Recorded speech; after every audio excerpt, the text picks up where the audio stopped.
Han Li's Wuxia Chronicles. Chapter 45-57. Thinking of this, Xiaohua showed a trace of hesitation. After a while, he narrowed his eyes and thought to himself, looks like I can only try this divine ability. I just don't know if this divine ability is effective against the law of time. After waiting for the time it takes for an incense stick to burn, Xiaohua once again opened his delusion breaker Dharma eye. Silver light flashed within the Dharma eye, and a beam of silver light shot out from the Dharma eye and fell into the void. Open! Xiaohua roared angrily. The void started to spin under the light beam, forming a whirlpool several feet in size. Then, spatial cracks appeared in the whirlpool. Unfortunately, outside the spatial cracks, inexplicable starlight appeared. Neither the golden light nor the aura appeared. Xiaohua's plan to use the law of space to break the law of time was going to fail. Break! Xiaohua roared again. His entire law eye, which seemed to be staking everything on a single throw, emitted an intense dark green brilliance. That silver beam of light also doubled in size in an instant, emitting a trembling sound. The void vortex below the beam of light suddenly deepened, and then a faint golden light flashed out with a schwa sound, followed by a wisp of aura rushing out from the vortex. However, the golden light and aura both flashed and disappeared. When the golden light appeared, the delusion breaker Dharma eye was in severe pain. Xiaohua could no longer hold on and hurriedly closed his Dharma eye. A layer of black luster rapidly appeared between his eyebrows. Ah! Xiaohua cried out involuntarily. The surprise in his voice far exceeded the pain of the Dharma eye. Isn't this the aura of the 10,000 extinguishing heavenly dipper? As he spoke, Xiaohua raised his hand and took out the 10,000 extinguishing heavenly dipper from the space where Taoist Master Yun was. Sure enough, when the 10,000 extinguishing heavenly dipper appeared, the aura rushed toward the void. Layers of space collapsed, but nothing else appeared after the space collapsed. I understand now. Surprised, Xiaohua restrained his emotions and pondered, the law of time must be the fragment of the 10,000 extinguishing heavenly dipper. So, I can feel the familiar aura from a different space. But, the fragment is in another space. How can I break through the shackles of time? Speaking of Xiaohua's ability to break through the shackles of time, it was naturally the lightning evasion. Previously, Xiaohua had already tried pushing his lightning evasion to its limits in the Beast Enclosure and Mount Fubo. However, he was still a hair's breadth away from breaking through the timelines, and this hair's breadth should be an intrinsic difference. How could Xiaohua possibly break through it? Perhaps it wouldn't have worked before. A complacent smile appeared on Xiaohua's face. With a wave of his hand, a jade box appeared in his hand. This Xiao's magic power doesn't seem to be enough to support the lightning escape to surpass the fine lines of time. However, this Xiao now has the clear feather pill. Senior Su had made it clear that consuming this item required one's cultivation realm and a firm Dao heart. When I was fighting with Bei Xian, I had already fused all of my previous accumulations. Now that I lack time, this clear feather pill is naturally the best choice. And now, this Xiao wants to rely on magic power to activate the lightning escape technique to compete with the laws of time. Isn't this the same as using the medicinal effects of the clear feather pill? Wouldn't he be able to use the law of time to eliminate the hidden dangers of the clear feather pill? This Xiao is a genius. This is a way to kill two birds with one stone. Thinking of this, Xiaohua took out the clear feather pill from the jade box and placed it in his mouth. He held the 10,000 extinguishing heavenly dipper in his right hand and activated his magic power. Suddenly, lightning appeared on the surface of his body. Xiaohua's figure moved, charging straight into the void in front of him. Lightning flashed around Xiaohua's body, illuminating the surrounding space. At the same time this lightning flashed, space-time resistance immediately appeared. It was as if a surging wave was surging from all directions, annihilating Xiaohua's entire body. There was no difference from before. Soon, Xiaohua's body began to slowly move. 4 layers of shadows appeared.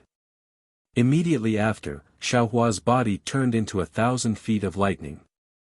Moreover, the lightning became illusory, twisted, and broke into dozens of pieces. At the same time, the rumbling sound of thunder was also elongated, gradually penetrating deep into the void. The lightning suddenly trembled.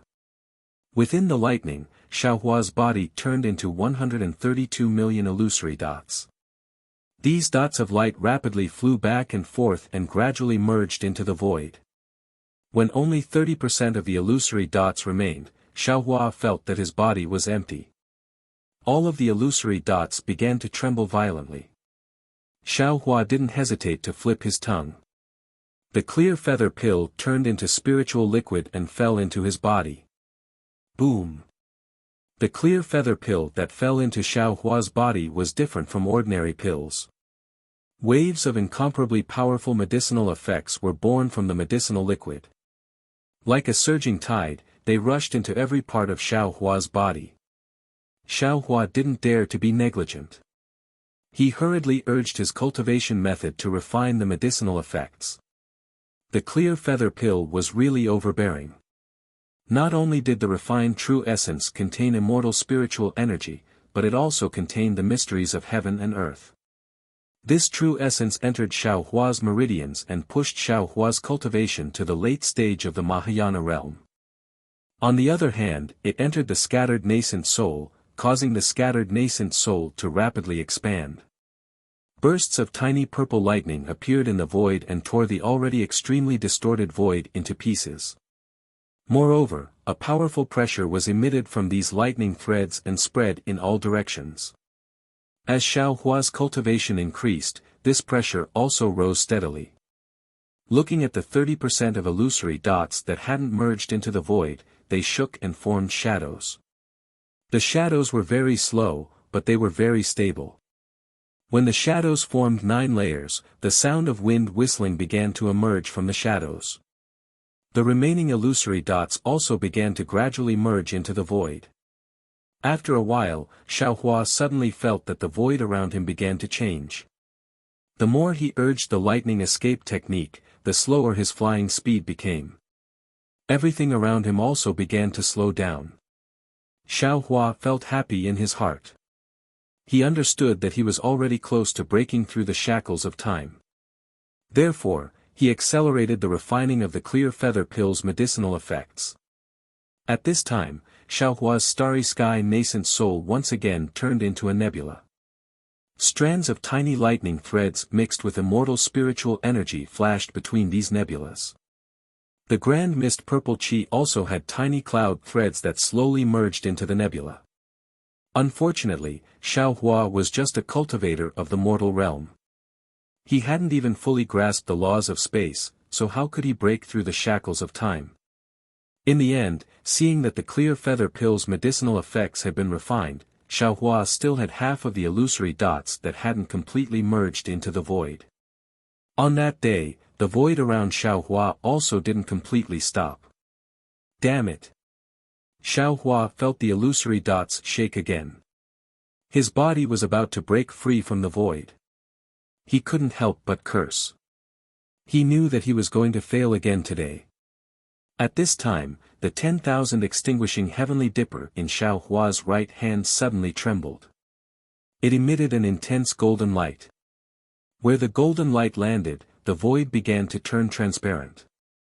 In front of Xiaohua's eyes, the originally impossible to see timelines suddenly appeared. These timelines contained endless profound meanings. Previously, when Xiaohua was comprehending the fragments of time in the heavenly prison, he couldn't see these profound meanings. When the timelines appeared, Xiaohua's surroundings became deathly silent. It was as if everything in the world had stopped. Even Xiaohua himself seemed to be unable to move. In the instant that the world fell silent, the golden light of the 10,000 extinguishing celestial dipper rushed into the fine lines of time and landed in another space. At the place where the golden light disappeared, a fragment and a crystal that looked like a cloud flew through the fine lines of time and landed in the gap of the 10,000 extinguishing celestial dipper. The moment the fragment fell into the 10,000 extinguishing heavenly dipper, the golden light disappeared. The timelines instantly disappeared. At the same time, the still world moved again. The space that was moving slowly in Xiaohua's eyes appeared again. However, this slowness only lasted for a few breaths of time. The entire space shook rapidly. Then, Xiaohua's half of the illusory dots that had yet to merge into the void also trembled. All the small dots that had disappeared before appeared again. Xiaohua's entire body flashed like a wave of water, completely revealing himself in the air once again. Just like before, bean-sized beads of sweat suddenly appeared on Xiaohua's forehead. However, Xiaohua didn't have the time to wipe the sweat away.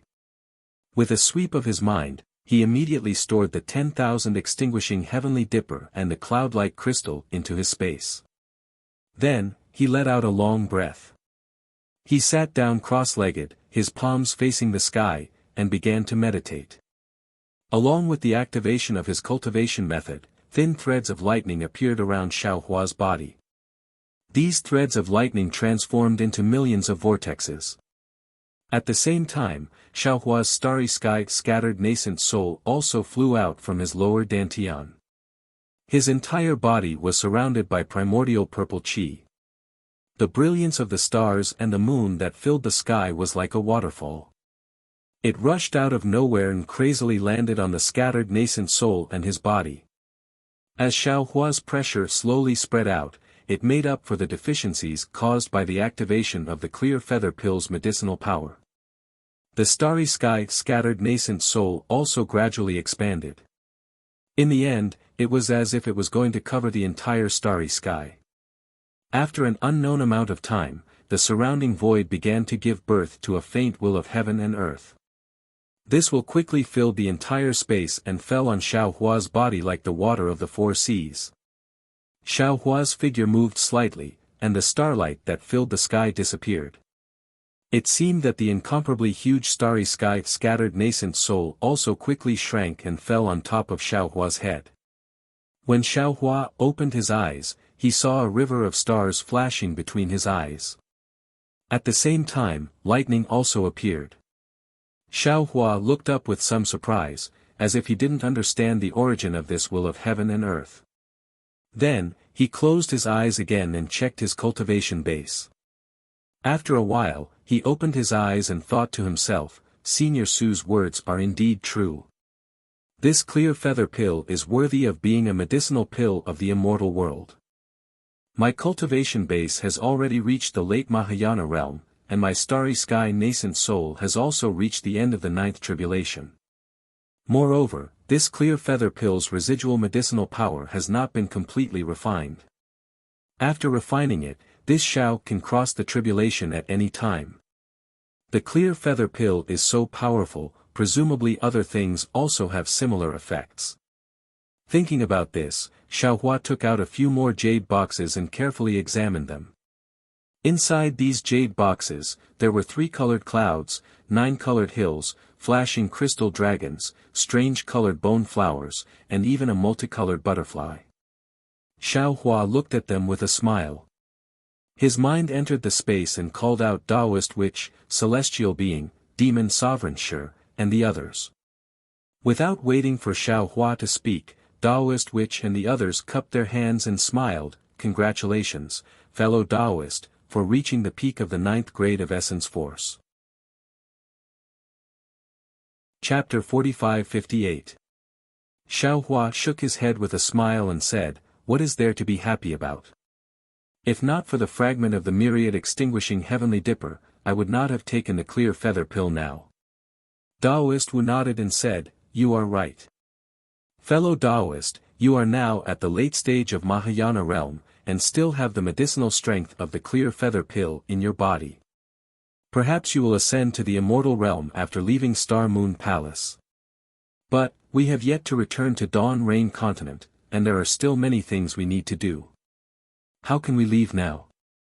Reverend Yun looked at Xiaohua and said with a smile, Fellow Taoist, you are overthinking. Do you think ascending to the immortal realm is an easy thing? Among 10,000 cultivators who have cultivated to the peak of the 9th tier of Yuan energy, it is impossible for one to ascend to the immortal realm.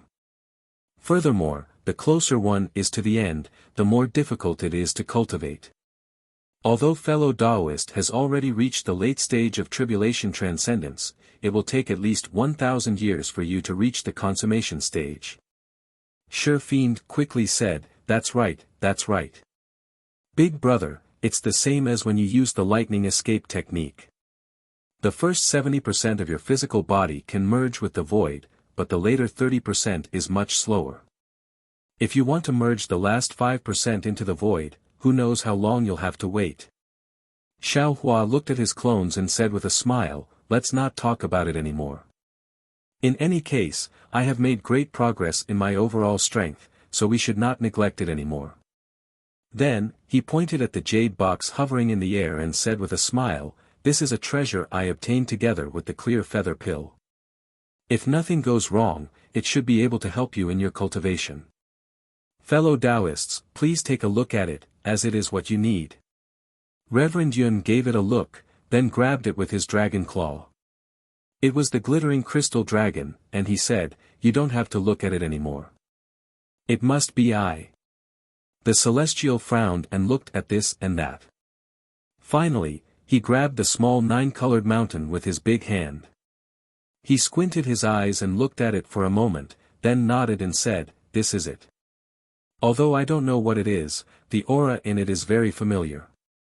I think after refining it, my overall strength will catch up with fellow Taoist. Taoist which smiled faintly. Without any hesitation, he extended his arm and took the strange-colored bone flower in his hand. Like Reverend Yun, there's no need for me to look at it any longer. This thing is definitely mine. It's just that I don't know how helpful it will be to I's cultivation after refining it. Big brother. Demon Venerable Shi was a little envious. He looked at the jade boxes on the left and said with a flattering face, this 3-colored cloud has the aura of noble spirit. It must belong to Wen Chu. That starfish has the aura of the power of the moon and stars. It should belong to Feng Wu. As for the bamboo that condenses the long river and the colorful butterfly, I don't know who would use them. However, little brother knows that all of this is useless for little brother's cultivation. I wonder if big brother has anything that I need. What else do you want? The celestial put away the 9-colored mountain and shouted, you should refine that demonic array's demonic spirit properly. It's stronger than anything else. Yes, yes. Demon Venerable Shi smiled and said, little brother knows that I'm being greedy. However, since all of you have gained something, you should let little brother be happy, right? Ha! Xiao Hua laughed. He waved his hand and took out another jade box. Don't worry. This palace's star array is very magical. There are all kinds of treasures from Buddhism, Taoist, Confucian, and demon. How can there be no demonic array? This is for you. Demon Lord Shi received the jade box and opened it to take a look. Inside, there was a blood-red skull that looked like a crystal-clear crystal. Demon Lord Shi Bujue laughed and quickly kept the jade box. He bowed and said, thank you, big brother. Little brother will devour this thing. I think I can take the last step. Damn it. The celestial rolled his eyes and said, why do you want to take the last step? Could it be that you want to ascend to the immortal realm too? Hee hee. Demon Venerable Shi laughed and said, big brother, you don't know. Little brother can also ascend. However, little brother is going to the upper realm Devil Swamp in the Devil Realm. Good boy, you can also ascend. The celestial was envious and said, if all of you ascend, where will I go? Don't worry, fellow Taoist. Taoist which smiled and said, when we take the last step, we will naturally know. Moreover, at the very least, we still have Shenhua continent. When the celestial heard that, he raised his hand and took out the 9-colored mountain and said, fellow Taoist, you are right. Then I want to see where I will take the last step. With that, the celestial opened his mouth and was about to swallow the nine-colored mountain.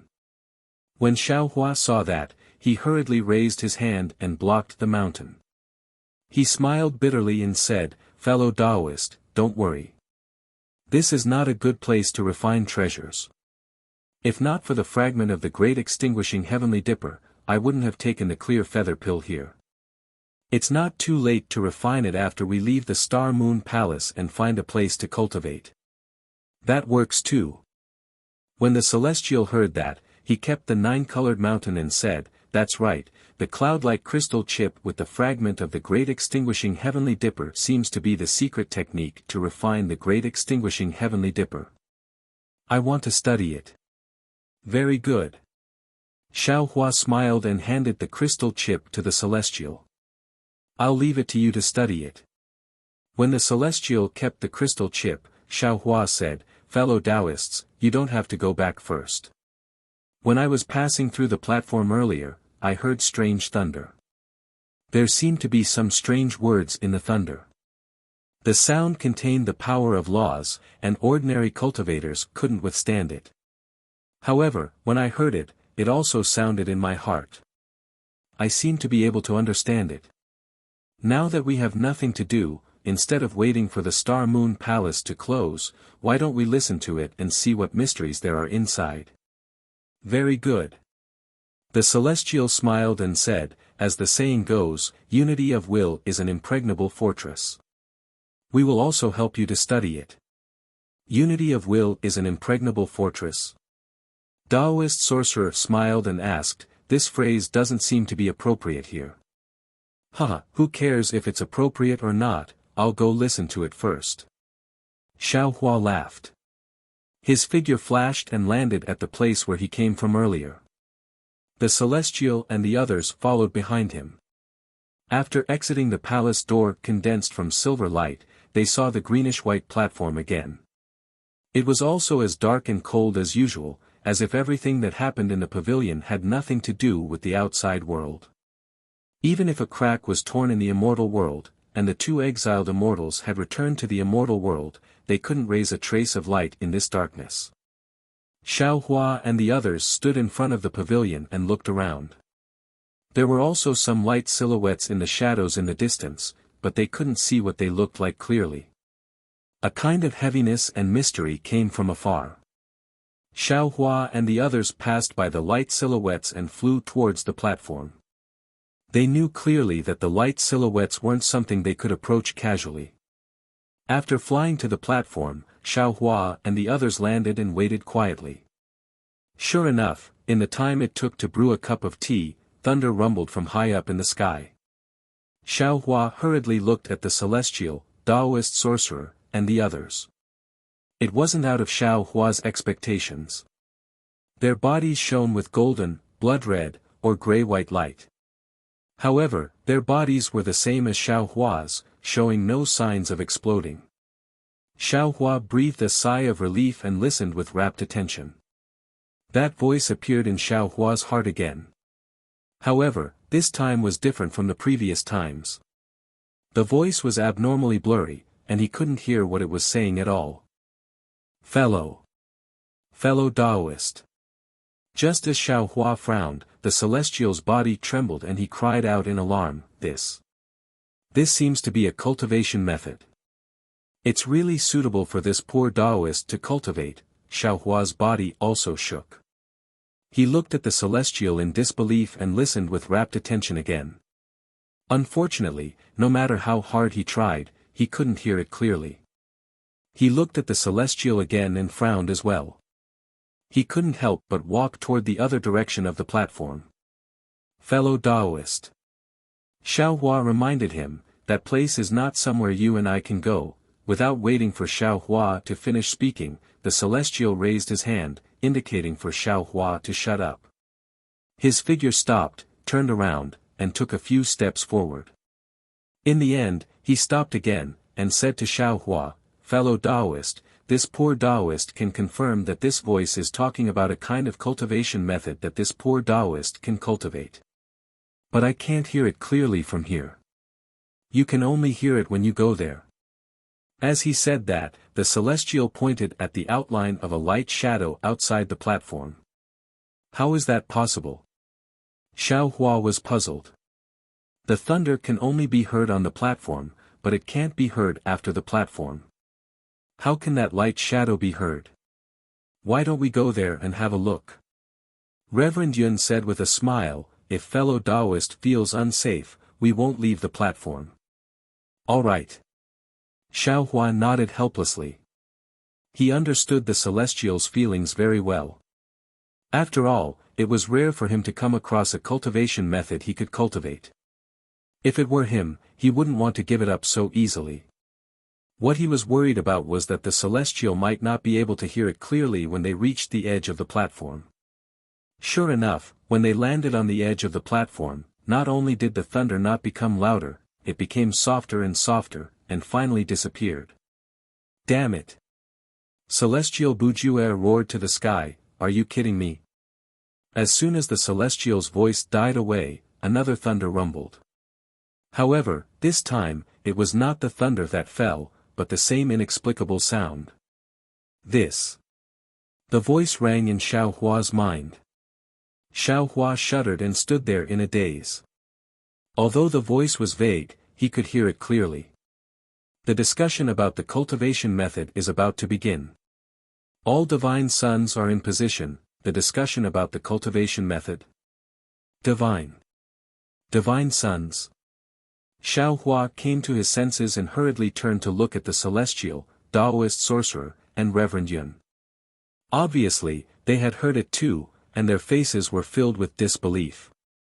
After all, the Xingyue palace mentioned by Fairy Xingyu was an ancient divine object. How could there be an ancient deity in it? But if these voices were just illusions, and were just one of the restrictive spells in the Xingyue palace, what was the use of these voices? Chapter 45-59. The Inheritance. Xiao Hua suddenly realized something. Reverend Yun raised his hand and pointed into the distance, saying, fellow Taoist, look. The silhouette over there is emitting a golden light. Xiao Hua hurriedly looked over. Indeed, within the pitch-black silhouette, strange silhouettes were lit up one after another, like lamps in the night. The sons of gods are sitting there. The celestial muttered, could that be where Xian Hong is discussing the law? Let's go and have a look. Thinking of the inheritance, Xiao Hua's heart stirred. He flew up and waved his hand. After flying over the platform, in the time it took to finish a meal, some large silhouettes appeared in front of them. They were similar to the pavilions from before, but most of the silhouettes were shining with a golden light. Only a few of them were dim. All the silhouettes that were shining with a golden light emitted a powerful and unpredictable aura. Xiao Hua and the others could not get close at all. Xiao Hua could only choose a dim silhouette to land on. However, the silhouette was like a pavilion without any door. Xiao Hua reached out and touched the silhouette, but he felt a hard sensation. He could not enter at all. In the middle of the pavilion silhouette, there was a small protrusion.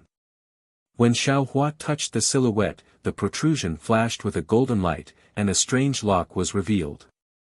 When Xiao Hua's hand left the silhouette, the lock disappeared again. Lock. Key. When Xiao Hua saw the lock, he immediately thought of the key he had obtained in the starry sky. He hurriedly took out the key and raised his hand to insert it into the lock. However, the lock flashed with a golden light and the key bounced off. This key is actually not the key. Xiao Hua was a little disappointed. Then, he took out the key he had obtained in the Yeqiong Heavenly Palace. Unfortunately, the key still could not be inserted into the lock. That's not right. Xiao Hua was depressed. He thought to himself, I obtained 2 keys in the Xingyue Palace. How can it not be the key? Could it be that these 2 keys belong to other pavilions?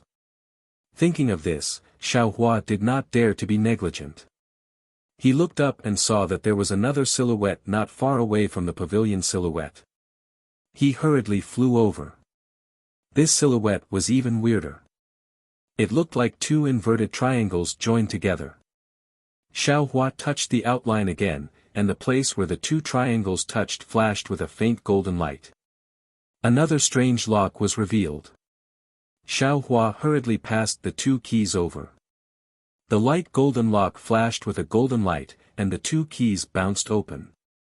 Just as Xiao Hua was about to head to another pavilion, fellow Taoist Kuang reminded him, "Fellow Taoist, don't forget that you still have a key that fell into the spatial crevice from the dragon field." Xiao Hua casually replied, "That's the key to the dragon domain, it can't be used here, right?" However, after he finished speaking, Xiao Hua also smiled. Since the holy lotus seed could be obtained from the spatial crack, then perhaps the key obtained from the spatial crack could also be used here. Unfortunately, the key with the dragon pattern still bounced off the golden light and did not open the lock. He. Xiao Hua waved his hand again and took out the key he obtained from the heaven and earth pagoda. He waved his hand and sent it into the lock. He smiled and said, "I have many keys, why don't I try them one by one?" Without waiting for Xiao Hua to finish speaking, with a swish, a light sound rang out. The lock shone brightly, and the key engraved with dragon patterns actually fell into the lock. Along with the light, the two triangular outlines lit up. At the same time that the lock entered the outline, layer upon layer of dragon patterns appeared in front of Xiao Hua's eyes. Xiao Hua reached out his hand and pushed. The originally solid outline had already disappeared, and his hand sank into it. This is really strange. Xiao Hua was overjoyed, but also extremely puzzled. This key came from the heaven and earth pagoda. It should belong to the supreme dragon god of the great desolate continent. How can his key open this pavilion of the Star Moon Palace? Could it be that supreme dragon god is the ancient almighty who refined this Star Moon Palace? However, Xiao Hua could not think too much at this moment. Under the urging of celestial being, Xiao Hua stepped forward and flew into the two triangular pavilions. Inside the pavilions was the ocean. The blue seawater looked like crystal, and layers of strong aura of the great desolate continent flowed like the wind in this seemingly endless ocean. As soon as Xiao Hua, celestial being, Taoist witch, and the others entered the pavilions, the sound of thunder rang out again. As the sound of thunder fell, the entire ocean shook. Streams of indescribable principles emerged from the shaking and rushed into Xiao Hua's body, stimulating the crystal-like divine spark and primal purple energy. The invisible golden light of the divine spark shot out from Xiao Hua's body, connecting celestial being, Taoist witch, Reverend Yun, and Lord Archfiend. The principles vibrated the golden light and turned into profound meanings that fell into everyone's bodies. Just like Xiao Hua, they could clearly hear the voice in their hearts. This time, Xiao Hong will discuss the Tao of gods. Gods are almighty beings. Anything can become a god, no matter if it is a demon, a devil, a spirit, a human, a dragon, a sorcerer, or this. Xiao Hua heard it clearly. Although he was greatly shocked, he also felt a little depressed. Damn it, I'm just a cultivator from the mortal realm. I haven't ascended to become an immortal yet. Why should I listen to the Tao of gods? If Senior Su hasn't returned to the immortal realm, I'll bring him here to listen to it. However, right at this moment, the voice continued, ordinary gods can only be regarded as demigods or even nihility gods. Even if they ascend to the divine realm of the great desolate continent and continue their cultivation, they can never become original gods, let alone incipient gods. This is what people in the three realms often say, gods are not achieved through cultivation. This is because, in order to become an original god, one must obtain the words of a god, the chi of a god, the spirit of a god, and the body of a god before ascending to the divine realm of the great desolate continent. In the three realms, the cultivation of all living things is inclined towards one kind. It could be the words of a god, the chi of a god, the spirit of a god, or the body of a god. Even if there is a cultivator who can obtain two, if he obtains all four, there is not even one in a billion. Boom! When these words fell into Xiao Hua's heart, it was like a sudden clap of thunder, like a sudden enlightenment. In an instant, Xiao Hua's mind became clear. Without even thinking, he immediately sat down cross-legged and turned his 5 hearts towards the sky to listen quietly. The Tao of Gods, even if he didn't understand it, he still had to listen. This was a once-in-a-lifetime opportunity. The ancient great sorcerers cultivated the green seal script and obtained the words of a god. The ancient great scholars cultivated the inscription script and obtained the chi of a god. The ancient Buddha cultivated the golden seal script and obtained the spirit of a god. If a cultivator has these 3, he can ascend to the divine realm of the great desolate continent. As for the body of a god, it is the primal chaos body after all. It is rare even in the divine realm of the great desolate continent. If a son of God wants to become an incipient god, he has to refine his body with the chaotic energy before he ascends to the divine realm of the great desolate continent. Even a demigod in the divine realm of the great desolate continent can hardly survive after falling into the chaos, let alone a cultivator from the lower realm. Therefore, in the divine realm of the great desolate continent, it is easy to cultivate the original god realm, but difficult to cultivate the incipient god realm. At first, Xiao Hua's heart was still pounding, and he was even wild with joy. But later on, he became intoxicated. These words were not only the truth of the heaven and earth, but also something that Xiao Hua would never be able to hear. Moreover, when these words fell into Xiao Hua's heart, the heavenly Tao Xiao Hua and the karma Xiao Hua in the space were intoxicated. Countless profound meanings slowly flowed into Xiao Hua's heart. As the words fell into his heart, the truth that was not easy to comprehend also turned into murmuring water.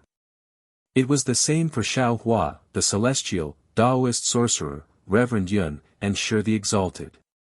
Indescribable ripples were emanating from the bodies of the 4 clones, and dazzling lights were flashing from time to time. When they were intoxicated, the bodies of the 4 clones trembled at the same time. The celestial took out the small 9-colored mountain and slapped it on the top of his head.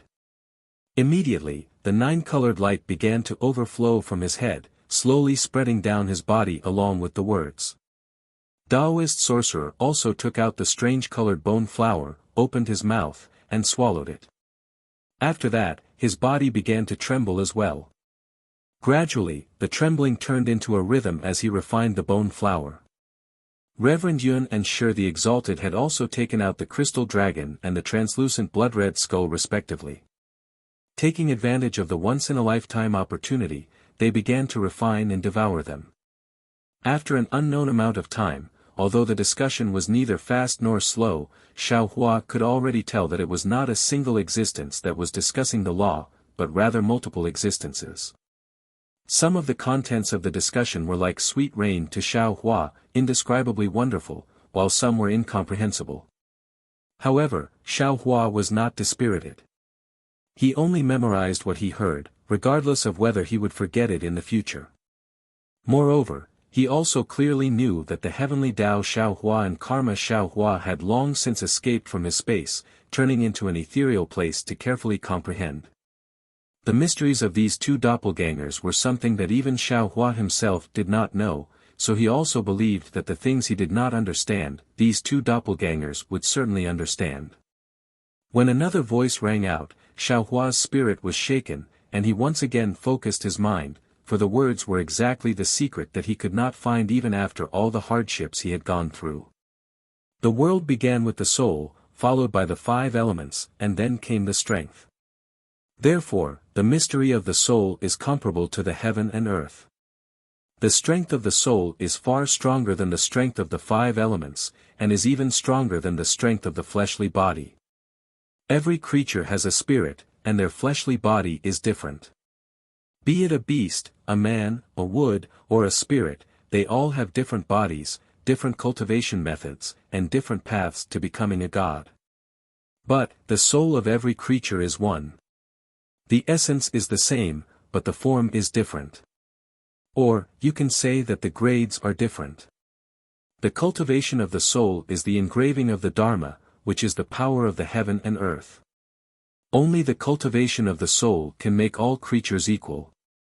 And only those who can control the strength of the soul can be called original God, and only then can they be qualified to step into the incipient God realm. Therefore, the cultivation of the soul touches the mystery of the heaven and earth, and harms the foundation of all creatures. Although one is an almighty expert, it is also a great taboo.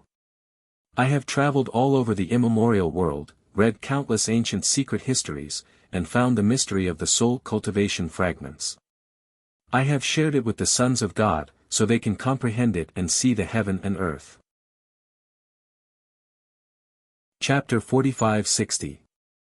Daoist witch, who was sitting next to Xiao Hua, trembled violently. His body glowed with an indescribable green light, which took the shape of a flower and began to bloom slowly. As the strange voice fell, heaven and earth Xiao Hua and karma Xiao Hua also sent some light threads into the flower, cooperating with Daoist witch. At the same time, the green light around Daoist witch rushed into Xiao Hua again, as if some stamens were stuck on his body. The souls that Xiao Hua obtained from the heaven and earth pagoda began to slowly fall into the flower along with the green light. The faint green light gradually grew thicker.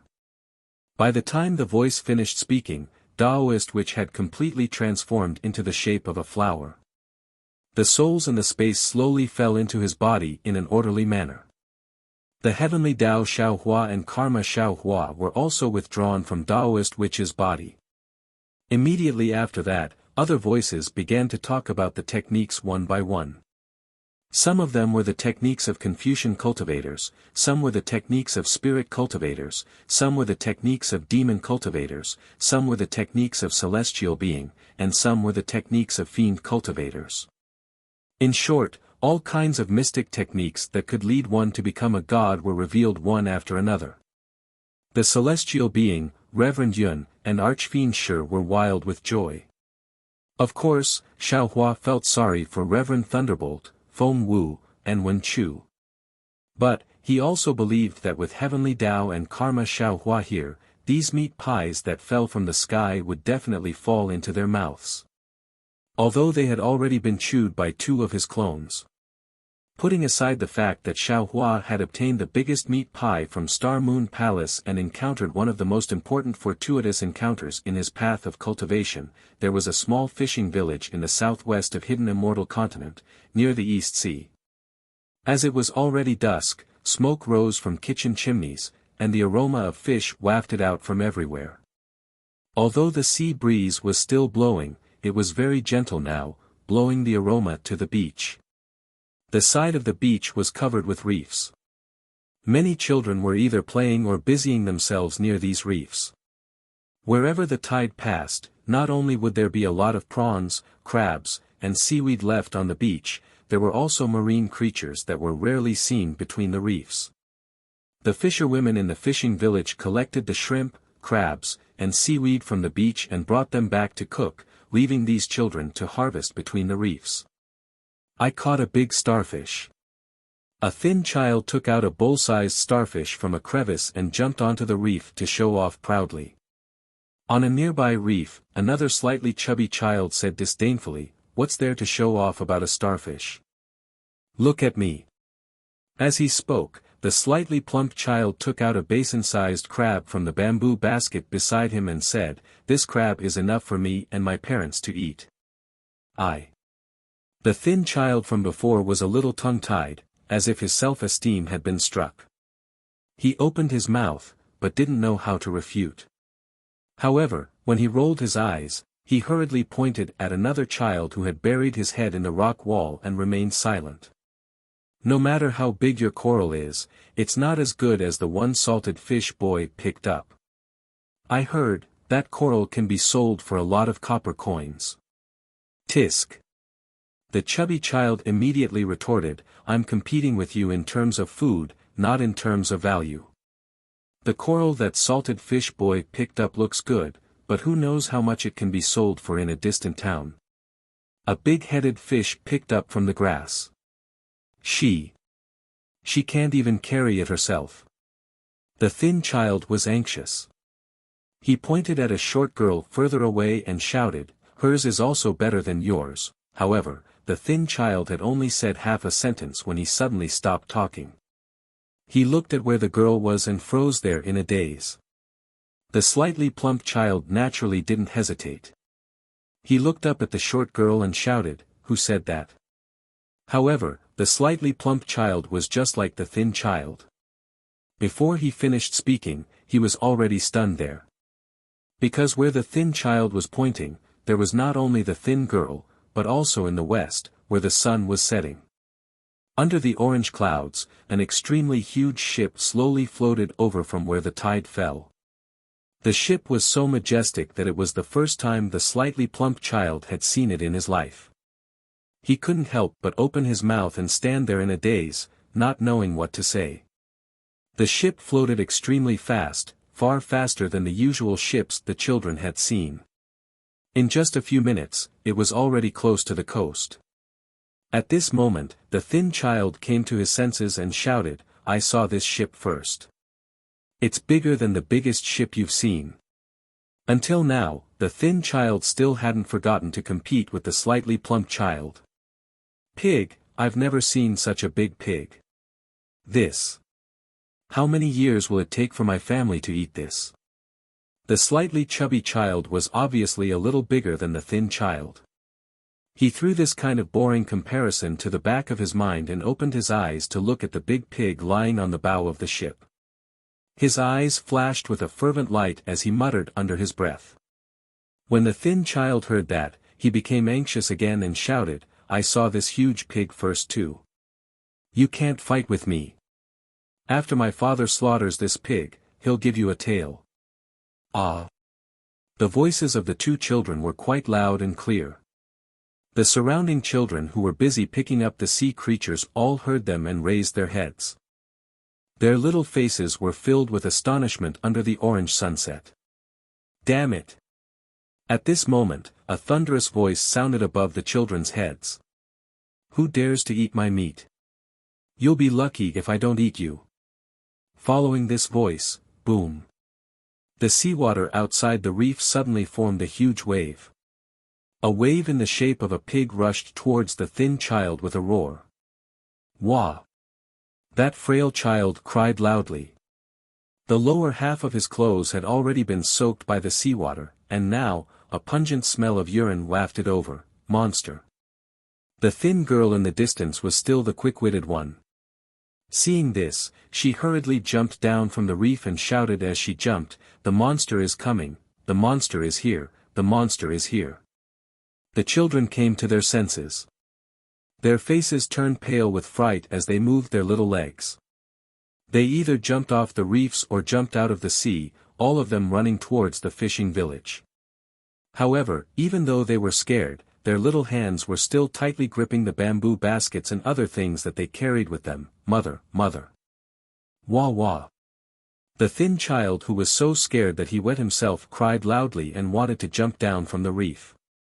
However, his legs had already turned to jelly and he couldn't move a single step no matter how hard he tried. Besides crying loudly, there was only despair in his eyes. Dan. When the chubby child heard the thin child's cries, he subconsciously slowed down his steps. However, when he saw the huge tide behind the reef, the fear in his eyes grew stronger. He no longer dared to hesitate. He turned around and ran towards the fishing village while shouting, "The monsters are here. Dan has been eaten by the monsters." The girl named Mao Chao was the first to land on the beach and run away. When she saw Erden lying on the reef, she turned back without any hesitation and ran towards the reef. After running for a few steps, she threw down the bamboo basket in her hand. Where the bamboo basket fell, several big crabs fell out. They waved their pincers and fled into the seawater horizontally. How could Mao Chao be faster than the wave? Before she could get close to the reef, the pig-shaped wave had already reached the reef. Mao Chao shouted, "Erden, jump down, I. Erden cried and said the word "I" a few times. In the end, he couldn't say a complete sentence. Boom. The pig-shaped wave fell from the sky and smashed onto Erden's head. Seeing that Erden was about to be swept away, Mao Chao's eyes were also filled with despair. This was because the wave was so big that it seemed to cover the entire sky. If the wave fell, she would also be swept away, not to mention that there was a pig-shaped monster hiding in the wave. Just as Erden and Mao Chao were in despair, the huge pig-shaped wave condensed in the air. The pig's tail swept towards Erden's head and knocked him down onto the reef. Then, from the tail's root, a gush of seawater fell and drenched Erden's entire body. Wah! Erden, who was so scared that he didn't know how to cry, couldn't help but cry again. Ha ha ha, eat me, eat me. The huge pig-shaped wave laughed loudly and actually twisted its fat waist on Erden's head. Phew! Mao Chao suddenly woke up and let out a long sigh. Then, her legs went soft and she collapsed on the beach. She ran away and ran back. She was already exhausted. Liao Chao struggled to get up from the ground, but no matter how hard he tried, he was unable to do so. Dan was soaked by the seawater, and while he was crying, he choked on the water. While he was coughing, the pig-shaped wave rolled up in the air, and the pitiful Liao Chao and Dan fell into the wave. The wave was like a giant hand, sweeping the two of them towards the distant ship. Mao Chao was scared again. Her two black eyes turned rapidly and Erden was about to grin again. Amitabha, chastity. At this time, a gentle voice sounded again. You're being naughty again. Why don't you act like a monk? Look at how scared these children are. Master. Chastity's voice sounded as if he was wronged. Disciple wasn't being naughty. Disciple was just testing people's hearts. Didn't you see? Disciple only used a small spell and saw the selfishness of human nature. So many children, except for this little girl called Mao Chao, none of them stayed to save this child called Erden. They are so young and yet they don't have a caring heart. What will they do in the future? Chapter 45-61. Amitabha Buddha. The gentle voice continues, they are still children. It is already good enough that they can protect themselves in the face of danger. How can I ask them to save others? Moreover, their temperament needs to be cultivated bit by bit. It is impossible to know it from young. This is also the purpose of Master's Sutra Seeking Bliss. I want to use Buddhism to teach them from young. Besides, didn't this girl stay? As long as one person stays, the humanity of this world will not be annihilated. Mao Chao was originally afraid but after hearing the voice, her heart calmed down.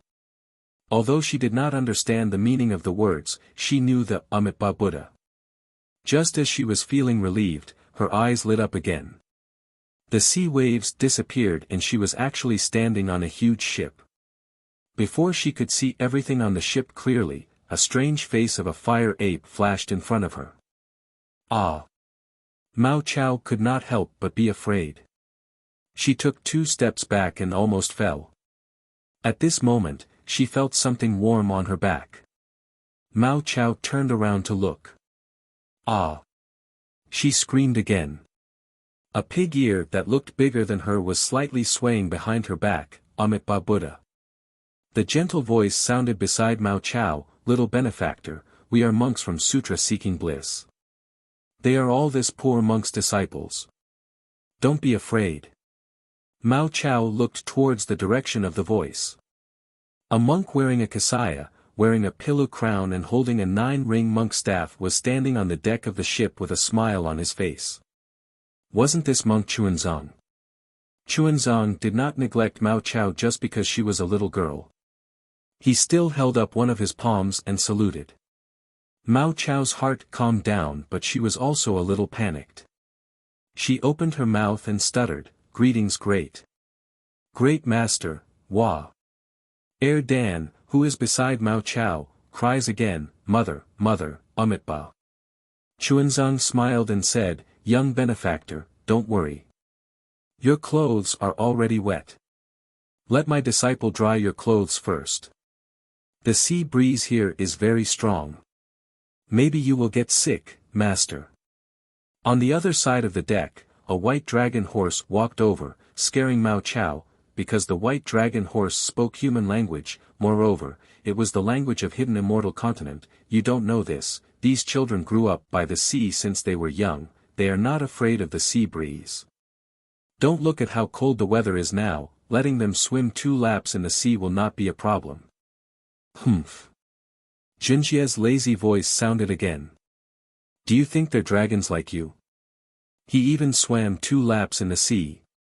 Let's not talk about freezing to death, we'll tire them to death. The white dragon horse was naturally Zhenfeng. He smiled and replied, eldest senior brother, that the circle I'm talking about is a casual circle. It's not like the big circle in the Eastern Sea. Bah. Zhen Jie replied mercilessly, you still have the nerve to talk about your East Sea. You, the 10th prince of the East Sea Dragon Palace, have no face at all. What happened to the dragon boat? What happened to the banquet? What happened to the song and dance of the conch maiden? Damn it, not a single promise was fulfilled. On the contrary, the wild flood dragons and sea beasts are endless. If it wasn't for me, if it wasn't for me, Master would have been eaten by the sea beasts the moment he stepped into the Eastern Sea, right? You still have the nerve to call yourself the 10th prince of the Dragon Palace in front of me? Eldest senior brother. Zhenfeng also felt wronged. Although his horse face was burning, he still said in a low voice, little brother also doesn't know what happened. There must be some big change in the East Sea Dragon Palace.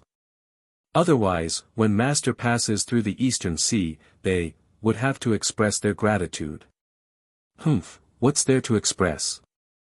Those suppressed sea beasts coming over to make up the numbers. Then wouldn't they have to make me help out? Zhen Jie snorted coldly and said, don't say so many useless things. Since your East Sea Dragon Palace doesn't have any offerings, when we get ashore, you still have to carry me. The previous agreement doesn't count anymore. All right. Eldest senior brother. Zhenfeng was dejected. He swung his tail and walked to the side of the ship listlessly.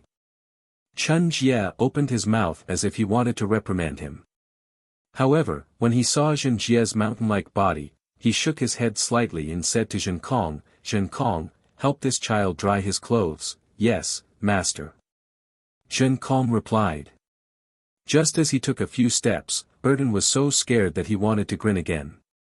Zhen Jie called out, Zhen Han, what are you waiting for? Do you want master to call you? Don't you know that your Confucian cultivation true chi is the best at drying clothes? Yes, eldest senior brother. Little brother understands. On the other side of the deck, a Confucian general dressed in armor instantly got out of his lazy state and flew over energetically. As he rubbed his hands, faint flames appeared. They finally saw a human again. Although this human had thick eyebrows, big eyes, and a murderous aura, Zhuo Chao and Erden finally calmed down. With Zhen Jie around, Zhen Han naturally wouldn't burn Erden's clothes. He just pretended to be careless. Therefore, it didn't take long for him to dry Erden's clothes. At this moment, the ship also shook and stopped. From the cabin of the ship, 2 7th-grade Essence Force sea demons popped their heads out. When the 2 sea demons appeared, Zhuo Chao and Erden trembled again. They were so scared that they even closed their eyes. The 2 sea demons tiptoed to a place not far from Chunzang. They lowered their voices and said respectfully, Master, we have already arrived at the hidden immortal continent. Our ship is too big and can't get close to the shore. The sea demons spoke in the human language. They were very stuttering and even a little unclear. Chunzang was a little stunned as if he didn't understand. Zhen Jie snorted and said, if you know that you can't get close to the shore, then what are you still talking about? Why don't you hurry up and get a small boat over? Don't you know that my master can't fly? Yes. When the 2 sea demons heard Zhen Jie's words, their bodies clearly trembled. Without saying anything else, they hugged their heads and ran back. Then, they heard a crackling sound from the cabin. Not long later, a rather big ship appeared on the surface of the sea. Damn it! Jinjie cursed, can such a big ship get close to the shore? Yes, yes.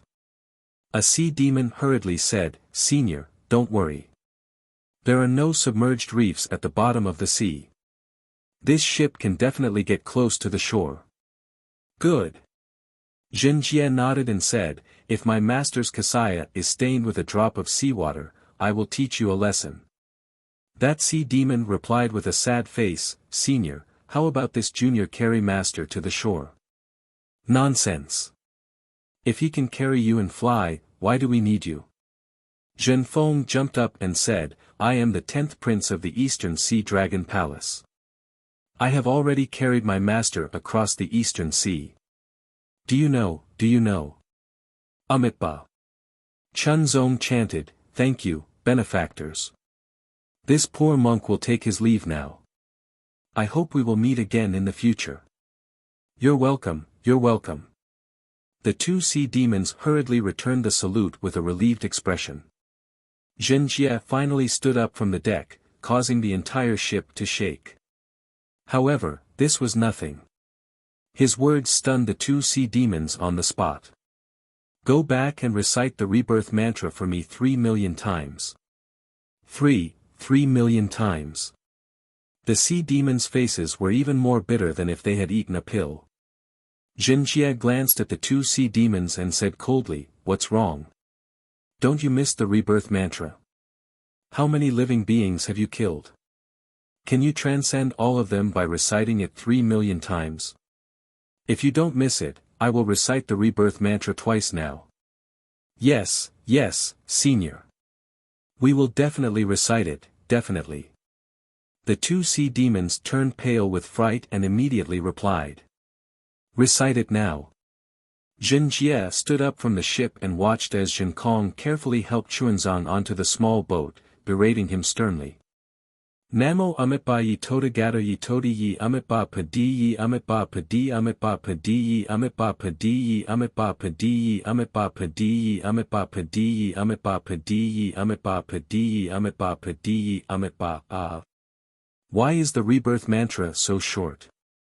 A moment later, Jinjie stopped in the air and glared at the two sea demons. You dare to fool me? Senior. The two sea demons' faces changed drastically, and they hurriedly said, we don't dare. Eldest senior brother. Zhen Han, who was dancing the sutra with her staff, hurriedly whispered, the mantra of rebirth is so short. Jinjie was stunned and looked a little embarrassed.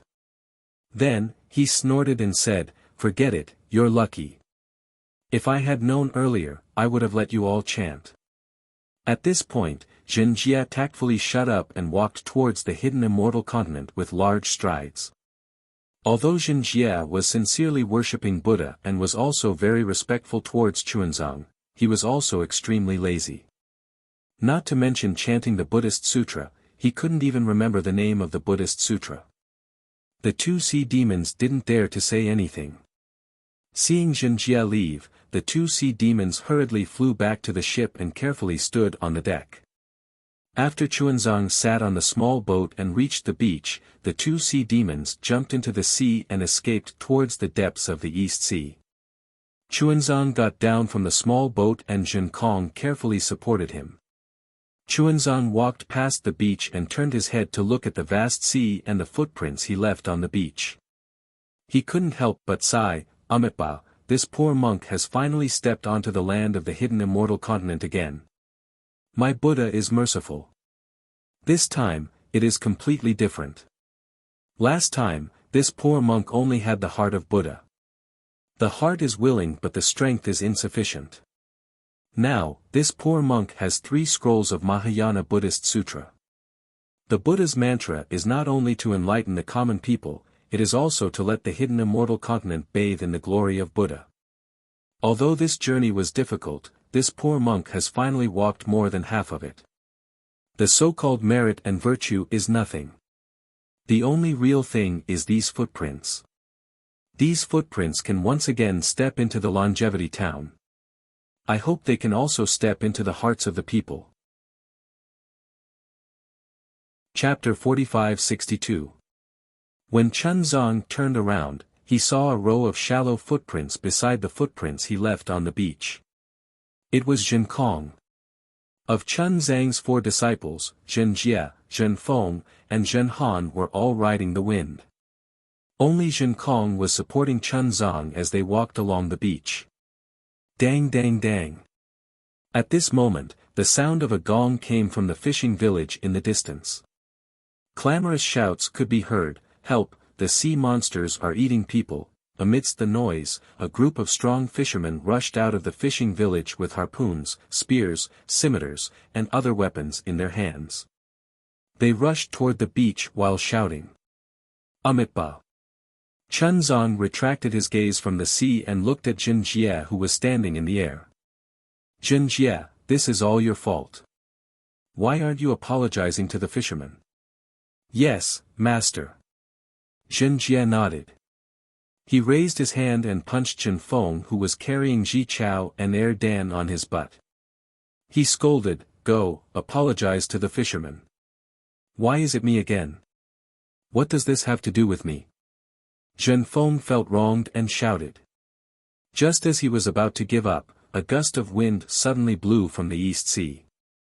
The sky that was covered in the sunset glow now had layers of black and white ribbons. These colors seemed to be caused by the gust of wind, but also seemed to be caused by the folding of the void. At the same time, where the sea met the sky, a layer of pitch-black demonic clouds quickly spread along the surface of the sea. Within the demonic clouds, the silhouette of a huge shell could be seen. In front of the demonic clouds, there was a faint golden shadow. This shadow was like a huge eagle. With a flap of its wings, it flew hundreds of miles. This shadow carried a terrifying aura as it crossed the surface of the sea. Wherever the shadow passed, it created waves that were dozens of feet tall. It looked like it was faster than lightning as it pounced toward Chun Zong. "Protect master." Jin Kong was originally supporting Chun Zong. At this moment, he roared and reached out his hand to grab the magic wand. Then, he rushed into the sky. He faced the terrifying aura head-on. "Okay." Jin Han didn't dare to delay. She replied and threw the scripture on the ground. She waved her staff and flew to Chun Zhang's side. She looked like a loyal and righteous person. Damn it! Jinfen cursed when he saw Zheng Han snatching the opportunity to perform before him. He hurriedly landed on the ground and tossed 2 balls and 2 grass to the ground. He didn't care whether the 2 children were injured or not as he hurriedly shouted, "Master, don't be afraid. Your disciple is here." But Longma Jin Feng rushed over like the wind, also blocking Chun Jiu behind him. Fortunately, Liao Chao and Er Dan were originally children who grew up on the beach. Although Longma Jin Feng threw it savagely, there weren't any sharp rocks on the beach. The 2 children rolled on the beach and immediately got up. Looking at the violent winds and huge waves in the distance, as well as the dark clouds in the sky, they didn't hesitate to rush towards the small fishing village. Outside the small fishing village, the fishermen who had already come out with all kinds of weapons saw the white waves on the sea and the dark clouds in the sky. Although the terrifying aura wasn't directed at them, it was enough to make them tremble with fear. Now that they saw Ji Chao and Er Dan rushing back, who would dare to be arrogant outside? After receiving Ji Chao and Er Dan, they all turned around and ran back to the fishing village. They tightly closed their doors and didn't even have the courage to peek outside. Jin Jie saw the faces of Jin Feng and the others. Jin Jie revealed a cold smile. However, when the terrifying aura approached, Jin Jie's expression turned cold. He shouted inwardly, "Not good." Jin Jie hurriedly took out the 9-tooth rake and his body glowed brightly. His body expanded and he shouted, "Damn fire ape, this is a demonic beast with an 8th grade essence force. How can you be a match for him? Quickly come back." Jinjie's attitude towards Shinkong was different. He knew very well that Jinkong had disregarded his opponent's strength and charged forward without any regard for his own safety. This was Jinkong's true intention and not some pretense. Thus, his words were filled with great concern. Unfortunately, Zhen Jie's reminder was too late. Before he finished speaking, a golden-winged rock appeared. Wasn't it Peng Jun? A golden light flashed in Peng Jun's eyes. He glanced at Jinkong and stretched out a sharp claw. Ka! It swept through the sky and tore the void apart. The sharp claw instantly grabbed Jinkong's head. Under the sharp claws, the space within several kilometers was sealed. Let alone Jinkong, who was flying, even the surface of the sea beneath him froze in an instant. Roar! Jinkong faced Peng Jun, who was many times stronger than him. His eyes turned red as he roared towards the sky. The blood vessels on his arms flared as he tried to wave his magic wand. Unfortunately, under Peng Jun's sharp claw, Jinkong was like a child. Peng! The sharp claw grabbed Jinkong's magic wand. At the same time, the magic wand was sent flying. Jinkong's body also fell into the sea like a rock. Damn it! Jinfeng saw this from afar and his body trembled. Even his horse's legs went soft. He shouted in shock, how can there be a demonic beast with 8th grade origin energy? Is Mahavirakana crazy? I have to hurry and inform the Immortal Palace. Zhenhan's heart was also pounding. He moved to block Chun Zhang's body and said, oh, no, I have to hurry to the Immortal Palace to get reinforcements. Chun Zhang, on the other hand, didn't panic at all. He chanted Buddha's name and calmly looked at the sea and sky. Roar! Seeing Jinkong being knocked into the sea, Zhen Jie was furious. With a roar, it rushed into the sky and turned into a huge light shadow. This light shadow suddenly elongated and distorted. In an instant, it landed in front of Peng Jun. Without waiting for the light shadow to solidify, woo! The wind whistled again. The nine-toothed rake was surrounded by clouds and it pounced towards Peng Jun like a nine-headed dragon. Rumble! Just as the nine-toothed rake descended, the black and white stripes in the sky suddenly condensed. Amidst the rumbling of thunder, Demon King Ni Quan's figure appeared. When Ni Quan saw such a wild chastity ring, a strange expression appeared in his eyes. As he waved his tail, layers of spatial ripples appeared in an attempt to block the nine-toothed rake.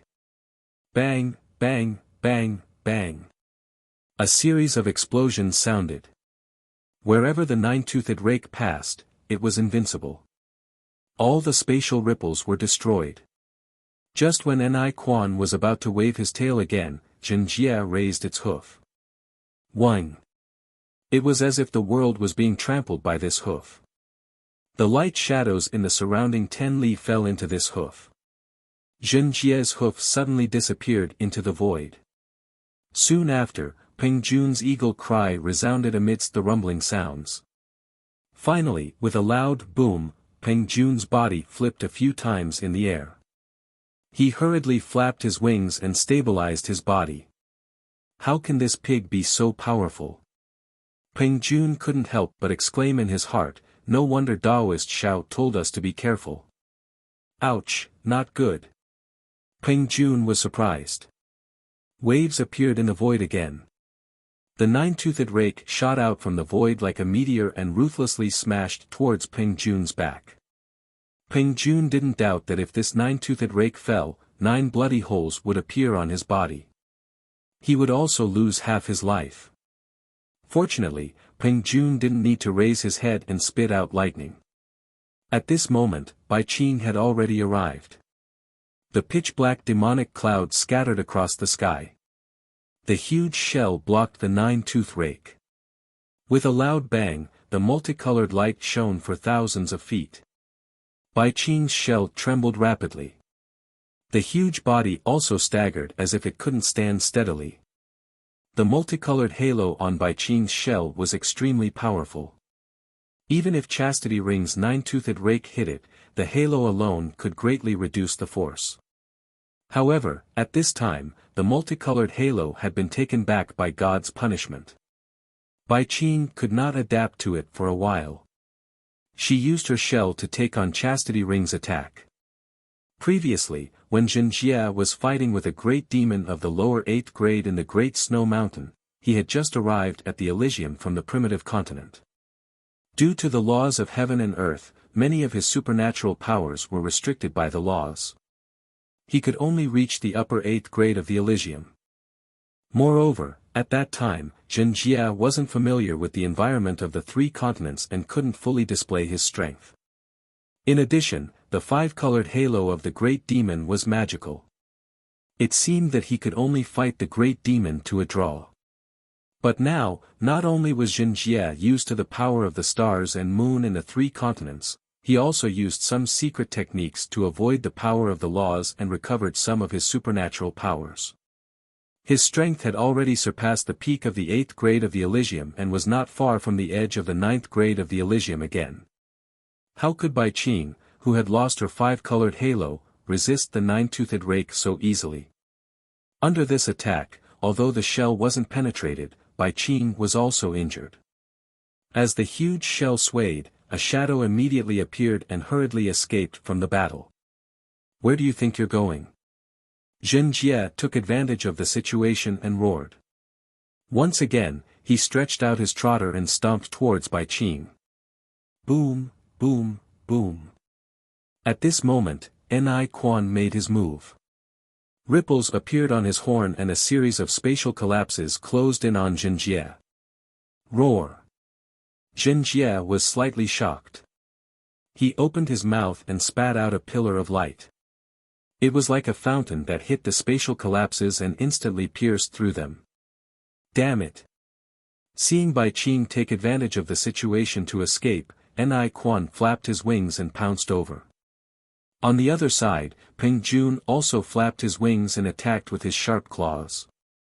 Jinjia cursed under his breath, "Where did these 3 great demons come from?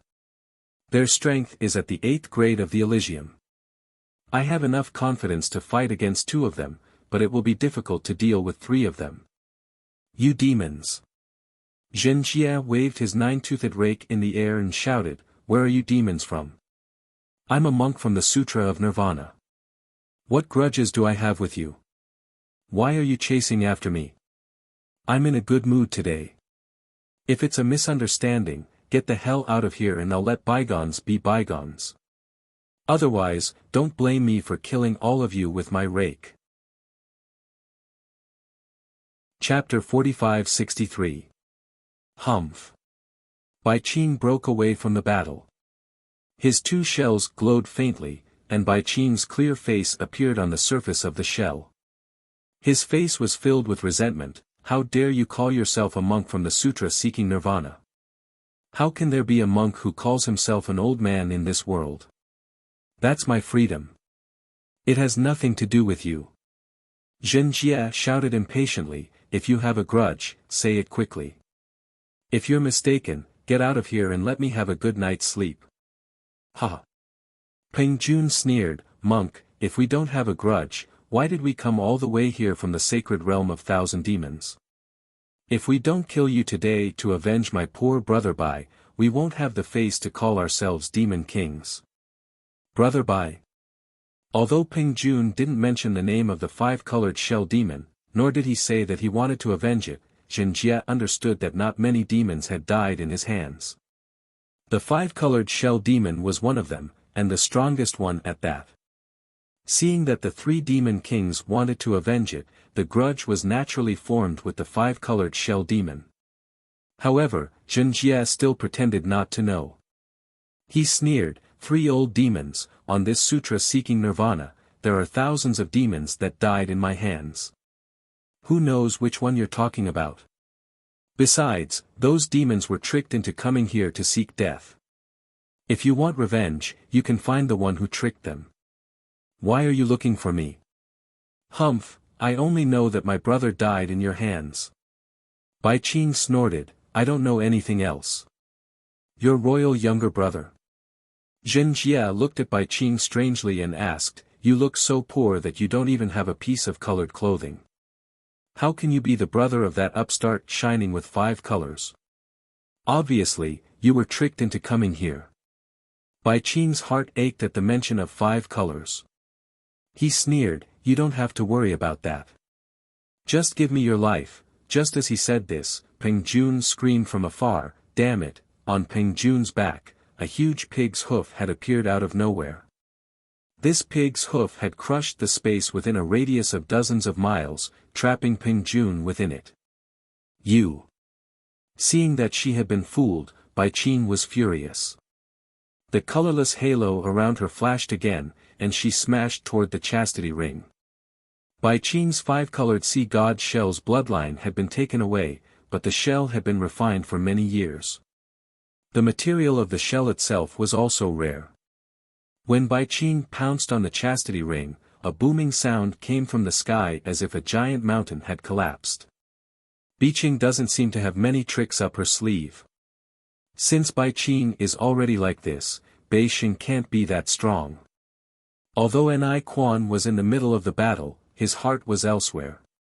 He had many thoughts just like Ni Sheng from the Great Sage Hall. Along the way, he had been thinking about how to see Bai Qing's bottom line. Now that he saw that Bai Qing's 5 colors divine ability could no longer be used, he felt much more at ease. With such thoughts in mind, Ni Quan hurriedly said, "Brother Bai, don't be anxious. I'm here to help you." As he said that, Ni Quan swung his big tail.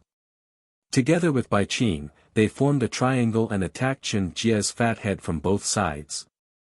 Seeing the two forces sealing the space around it, layers of void cracks appeared in the nearby space, entangling and swallowing each other. Zhen Jie knew that although its kick could injure Peng Jun, it would definitely be killed. Zhen Jie sighed secretly. It stretched out its hooves from the void and faced Ni Quan. The 9-toothed rake danced and struck toward Bai Qing.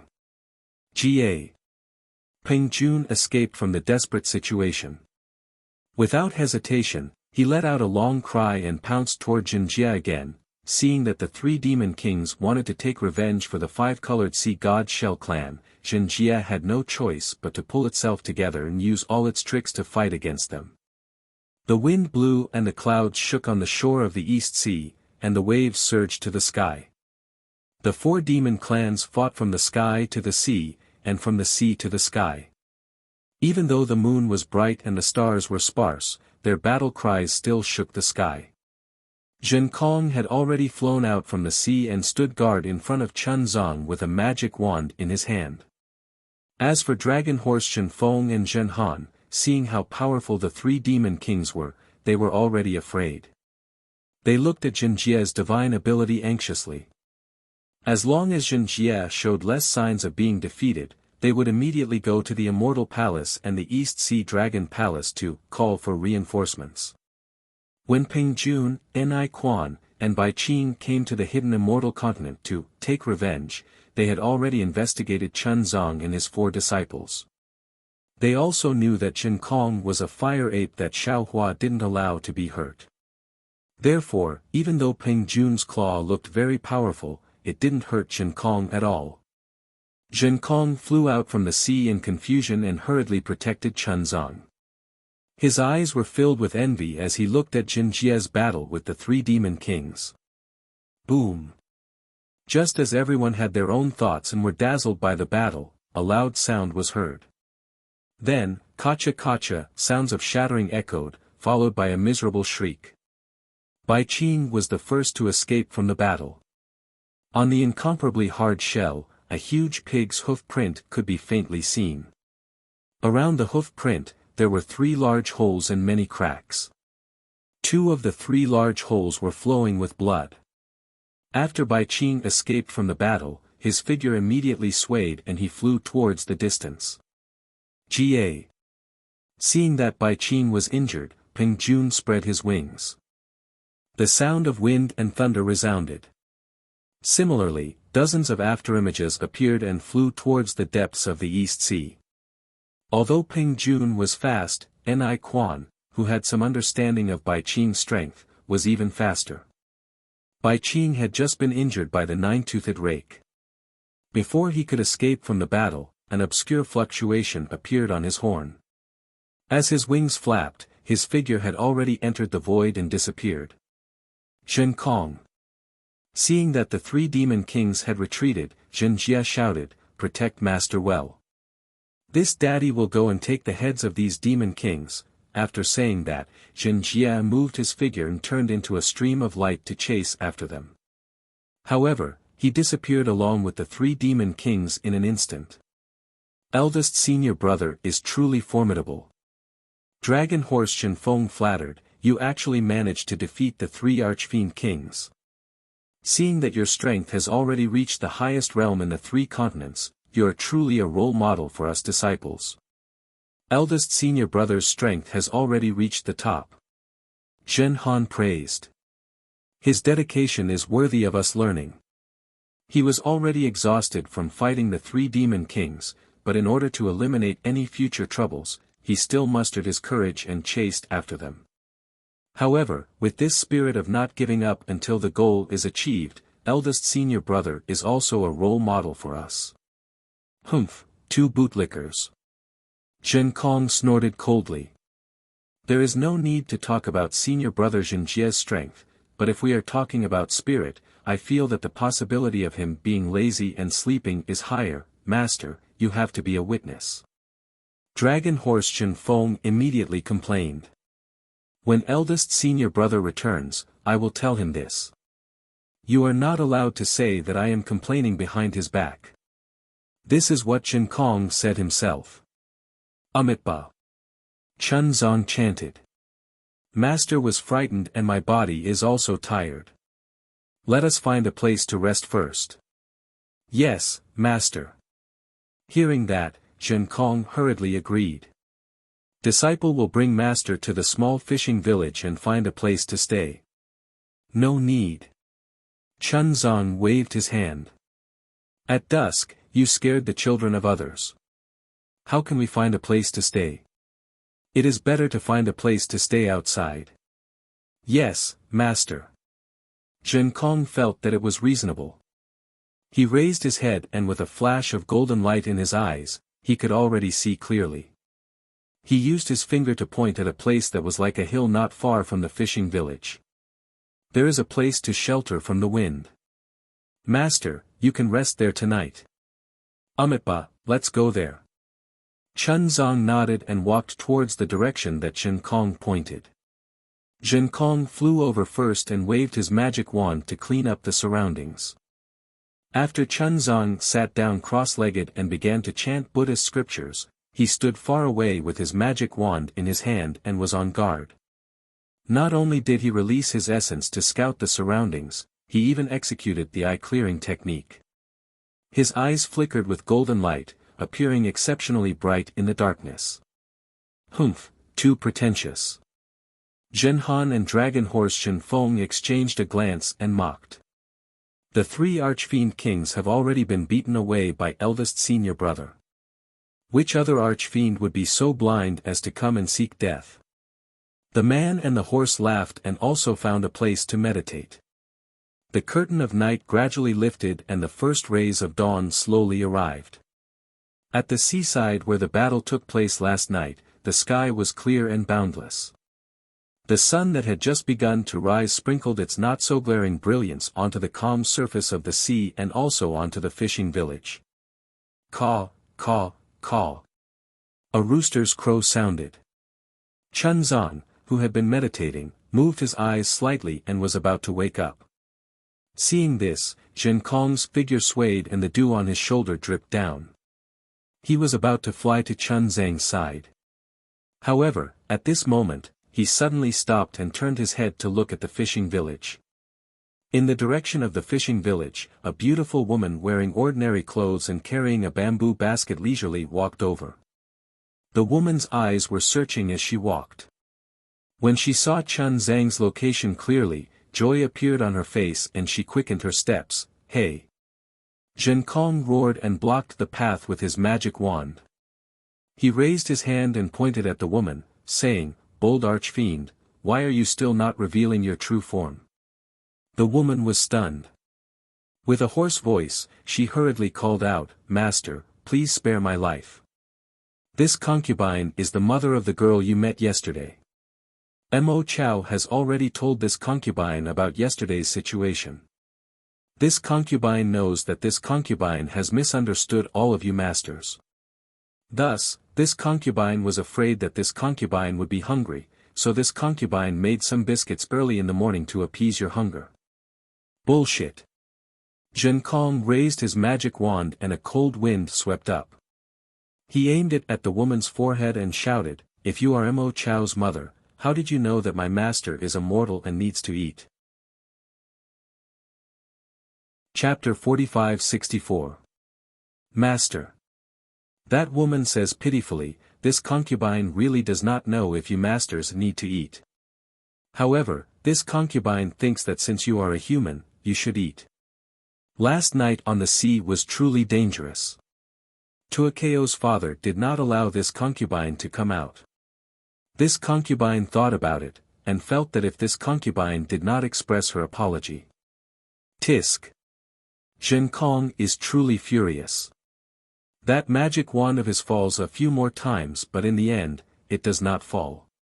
He holds back his killing intent and shouts, This daddy has already seen your true form. Stop pretending. If not for the fact that you know that my master is easily swayed, how would you dare to come over? If you still do not leave. Disciple. Chuanzong has already woken up. Looking over, he says unhappily, What is going on? Does this female benefactor have something to say? Damn Zhen Han. Zhen Kong says angrily, Why are you still not hurrying to protect master? Achoo.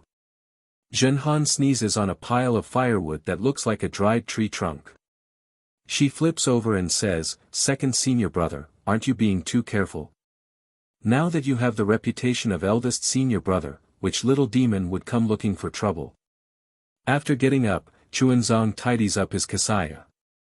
Beside him, Longma Zhenfeng has already come over and says with a smile, Master, this is Tuakeo's mother. She said that she is here to deliver the pancakes to master to express her misunderstanding of us yesterday, Amitba. Chuanzong reveals a smile. Putting his palms together, he walks over to where Zhen Kong is blocking that woman and says, Female benefactor is too polite. We are all monks and do not eat meat. Please take this pancake back. As long as female benefactor is willing, this poor monk is already very grateful. Don't worry, master. That woman says with a smile, Tuakeo has already said that master looks like a monk. This concubine did not use any meat oil when making the pancakes. Master. Zhen Kong is anxious.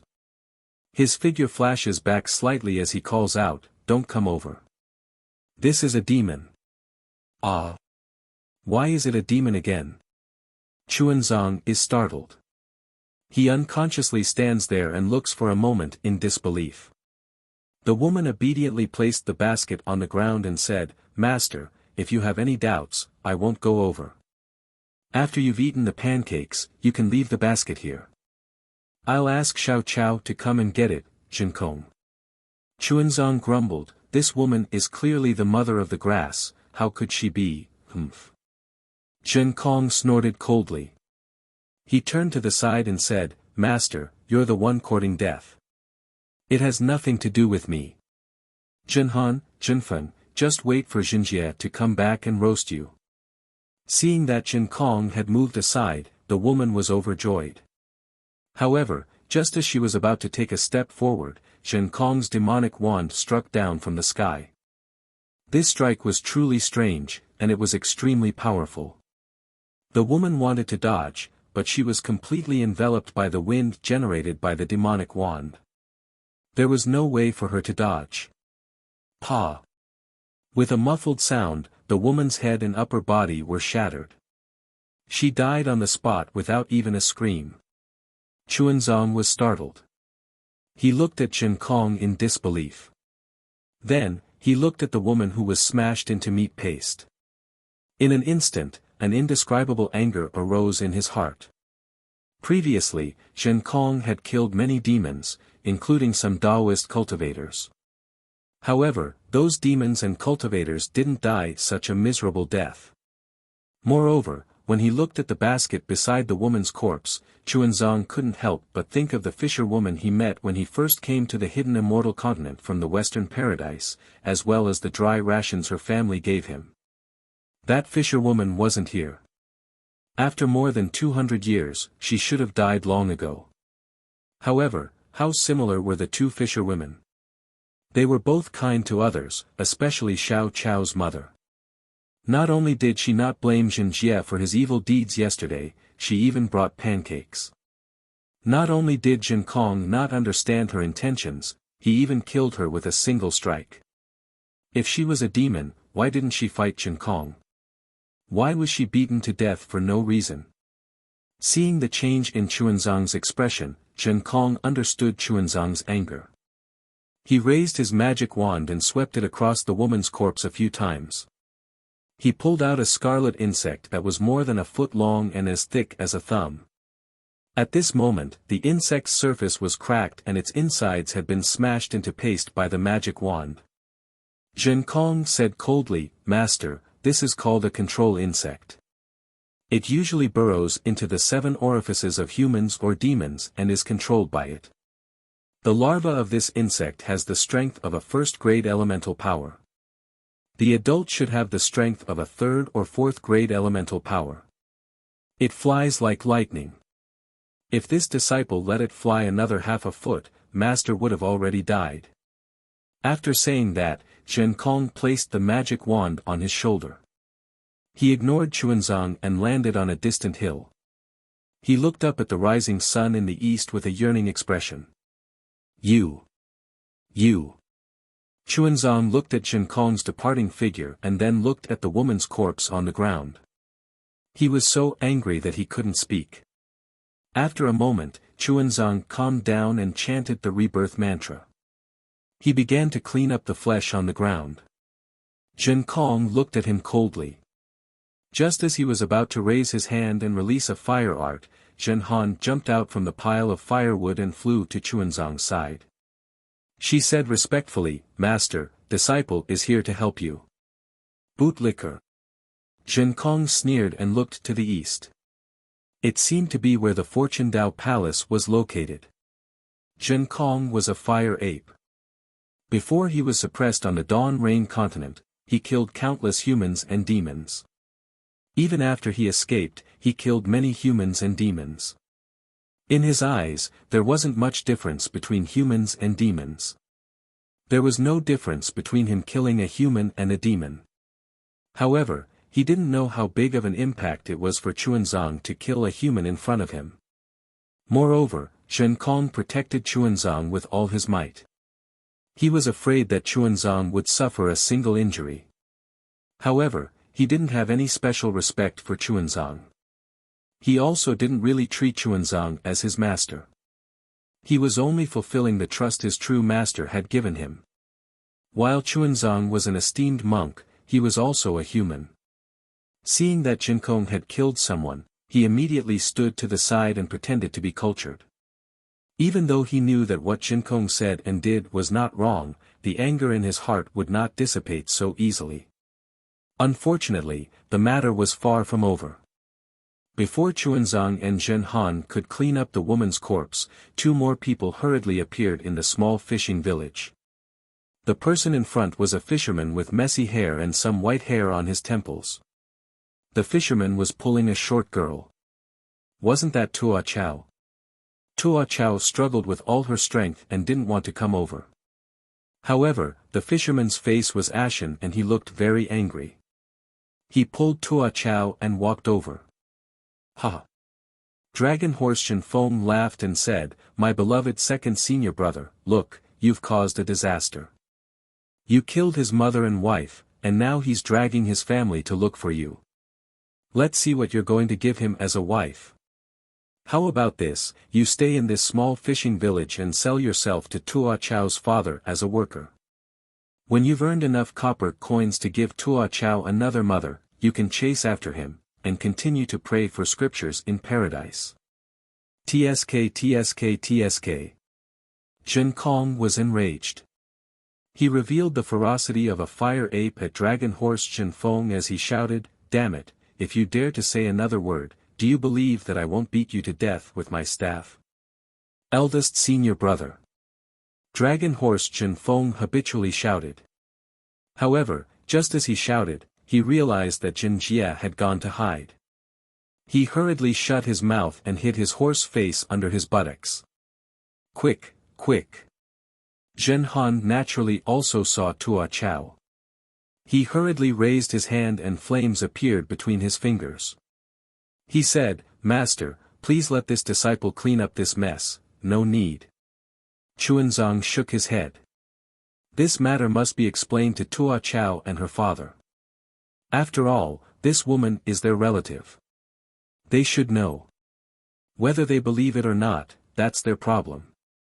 They are mortals. Zhen Han said helplessly, "How can they believe it?" "Amitabha, your master is also a mortal." Chuanzang chanted Buddha's name. Whether they want to beat or scold, it's up to them. "Master." The fisherman approached and saluted from afar. "My wife just disappeared. I heard from my daughter that she was baking pancakes early in the morning. I didn't see her, I didn't see her." Zhen Han waved his hand impatiently. "What does your wife baking pancakes have to do with us?" "Ah. Isn't this my family's bamboo basket?" The man originally wanted to explain with a smile. However, he inadvertently glanced around and immediately saw the bamboo basket by the side of the road. When he looked to the side, he saw clothes that were not completely buried. "Mother." Tua Chao struggled to hide behind her father. However, when she saw the familiar clothes by the side of the road, how could she endure it? She immediately pulled her hand out of her father's hand and rushed to the side of the road. As she ran, tears from the corner of her eyes flowed down her cheeks and fell into the air. "Sigh, Amitabha." Chuanzang sighed and walked a few steps forward. He clasped his hands together and said, "Young benefactor, master, be careful." Zhen Han, who was at the side, was also moved. She hurriedly stood in front of Chuanzang and reminded him. "Mother."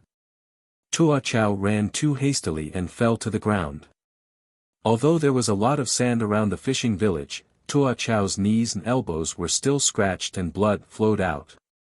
"Get out of the way." Chuanzang was anxious. He pushed Zhen Han and went around to help Tua Chao up. Zhen Han hesitated and turned to look at Zhen Kong. Zhen Kong was not paying attention to them at all. He was only squinting his eyes and looking at the sun. Zhen Han understood that although Zhen Kong was angry, she would definitely not stay out of the matter and let Chuanzang die. Zhen Kong must have seen that Tua Chao and her father were not controlled by the control bug. Therefore, Zhen Han only took a few steps forward and was on guard. She did not stop Chuanzang. Chapter 45-65. To Chuanzang's surprise, even though Mo Chao's body was scratched, she was very agile. She rolled on the ground and immediately got up. Ignoring Chuanzang, she pounced towards the blood-stained clothes on the ground. "My wife." The man also realized what happened. His face was filled with sorrow as he quickened his steps and followed behind Mo Chao. Chuanzang was very embarrassed. He took a deep breath and walked over. "Benefactor, please listen to this poor monk's explanation. You. The man suddenly sped up and shouted, "You killed my wife. You have to pay for my wife's death with your life, oh no." Seeing the man's strange behavior, Zhen Han was shocked. He quickly opened his mouth and was about to spit out a mouthful of sword qi. However, at this moment, Chuanzang was standing in front of him. Moreover, the fisherman had already spat out black gas from his nostrils. A black light like a control insect appeared in the black gas. Zhen Han's figure flashed. Just as she dodged Chuanzang's attack, the sword qi in his mouth had already been spat out. At this moment, there was another thunderous sound. Kill! A rolling shadow of a staff swept past Chun Zhang's head. The powerful wave of qi not only pushed Chun Zhang to the ground, but even Zhen Han's figure staggered a few times and almost fell down. Under such a powerful staff shadow, the control insect was already smashed into several pieces. As for the fisherman behind the control insect, he was not spared either. Where the staff shadow disappeared, his upper body was also smashed into meat paste. Ah! Father! Mo Chao had just pounced in front of her mother's corpse. Before she could smell the familiar scent on her mother's clothes, she heard another sound behind her. She naturally turned around and saw her father, being smashed into pieces by a magic staff. Although Little Grass was a strong girl, she was still young. She only cried out once before she fainted. Zhen Kong. Chuanzong stood up from the ground. His pillow hat was already crooked. He did not care about his clothes and shouted, "What are you doing? Ah! You, why did you kill someone again?" Zhen Kong's figure appeared in mid-air. He looked at Chuanzong and his eyes flashed with golden light. He looked at the fainted Mo Chao and seemed to be thinking about something. "Don't you dare!" Chuanzong hurriedly stood in front of Mo Chao and said, "If you kill someone again, kill me first. She doesn't have a control insect on her. Why would I kill her?" Zhen Kong sneered and pointed at the control insect corpse on the ground with his magic staff. "Take a look for yourself. Think about it. Didn't the black gas fly out of this person's nose?" With that, Zhen Kong did not say anything else and he flew towards the fishing village. Although Zhen Kong didn't say what they were going to do, Zhen Han understood that there was definitely something wrong with this fishing village, since control bugs kept appearing. So, Zhen Han shouted, "Zhen, be on your guard. Don't let the monster." Yes. Without Zhen Jia and Zhen Kong, Zhen Feng was very diligent. With a cry, he hurriedly poked his head out from under his butt and looked around. He even cried out, "Damn it, where did all the merit points from the Immortal Palace go? I must report them to Immortal Emperor Go Chen for being absent from work." Amitba. Chuanzong's mouth was filled with bitterness. He squatted down and picked up Mo Chao's thin and weak body. He was really worried about how to explain himself after Mo Chao woke up. "Master," Zhen Han said softly, "these two control insects are really repulsive. The Pegasus only controlled the two adults and did not control the little girl. Second senior brother killed these two adults, and both of them were seen by this little girl. We have no way to explain ourselves. Why don't we kill the little girl as well? Forget it." Amitba. Disgust appeared in Chuanzong's eyes. He glanced at Zhen Han and said, "Zhen Han, you are now Ai's disciple and not a Confucian general. Don't break the precepts." Humph. Zhen Han coldly snorted and didn't say anything else. She raised her hand and a cluster of flames appeared, burning the corpses of the fisherman and the woman on the ground, as well as the pancakes in the bamboo basket. Chuanzong opened his mouth and wanted to stop her. However, he swallowed the words that were about to come out of his mouth. In less than 5 minutes, Zhen Kong flew out of the fishing village. Chuanzong hurriedly asked, "Amitba, Zhen Kong, don't commit any more crimes. Why would I be so fierce for no reason?" Zhen Kong waved his hand impatiently and said, "If there weren't any monsters, I wouldn't have bothered to make a move." With that, Zhen Kong gloomily muttered to himself, "This is strange. If there aren't any monsters in the fishing village, why would two control insects appear out of nowhere?" Zhen Han glanced at Zhen Kong and said indifferently, "You killed people and didn't clean them up. Instead, you asked me to clean them up for you. Now that I've cleaned them up, you can explain to Mo Chao yourself." With that, Zhen Han looked at the fishing village in the distance. At this moment, some fishermen had already poked their heads out, but none of them had the courage to come out. "Humph, what's there to explain?" Zhen Kong sneered. I only care about protecting Master. I don't care about anything else. If you want an explanation, go and do it yourselves. Mother, father. At this moment, Mo Chao woke up. She called out and sobbed softly. Her small figure shrank into Chuanzang's embrace as she avoided Jin Kong with a fearful gaze. A little girl had her family destroyed in just one morning. No matter how mature she was, she couldn't accept it. She even thought that she was dreaming. Amitba. Chuanzang looked at the unconcerned Jin Kong and said, Master is hungry. Mo Chao is also hungry. Go and ask for some karma. Yes, Master. Jin Kong didn't say anything else. He looked at the fishing village in the distance and urged the cloud to fly away. Fuck. Chuanzang looked at the sky in the distance. The sun was already high up in the sky. He took a deep breath. There was a hint of nostalgia and sadness in his voice as he said, When I was still a child, I also had a father and mother at home. They loved me very much. However, one day, when Zhang Qingshao massacred Yellow Flower Ridge, Jiang Luer was still young. Xiao Hua originally thought that Jiang Luer might not know the truth. However, Jiang Luer clearly knew what happened that day. Although he didn't know who Jiang Luer learned the truth from, or if he saw it with his own eyes, he could hear from Chuanzang's mouth that Chuanzang's knowledge and the truth were somewhat different. However, Xiao Hua wasn't here. Only Mo Chao, Zhen Han, and Longma Zhenfeng were listening at the side. Zhen Han and Longma Zhenfeng wanted to know Chuanzang's background from Chuanzang. Mo Chao sympathized with Chuanzang's experience. No one knew how serious the difference was. When Zhen Kong slowly flew back with a bamboo basket in his hand, Mo Chao's eyes were still filled with sorrow and hatred. However, the tears in her eyes had already dried up. Children from poor families were always able to adapt to life very quickly. They knew what to do when and what to do. Her parents had already been killed. What she needed to do now was to protect herself and tenaciously survive.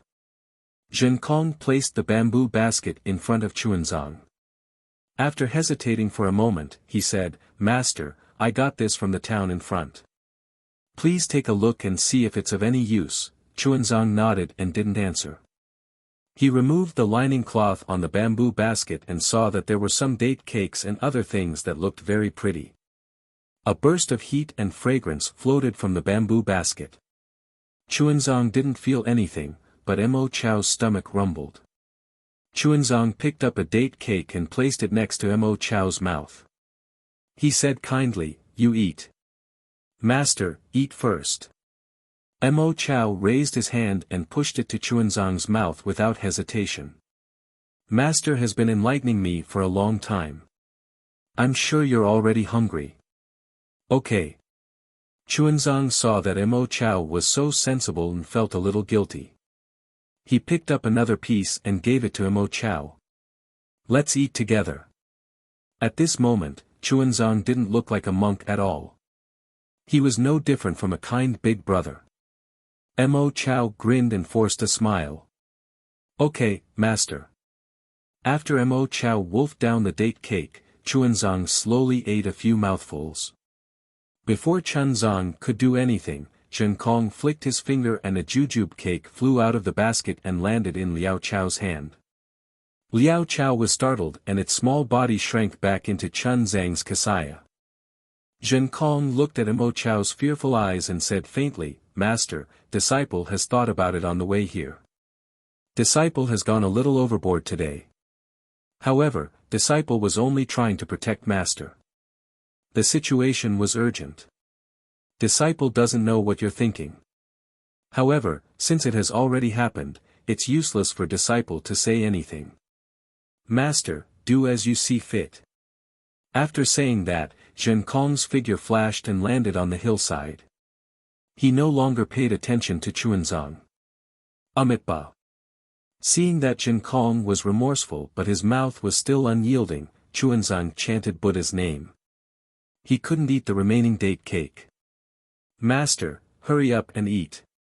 Chuanzong Kusama put down the date cake and hurriedly said, eat until you're full so that you can go on your way.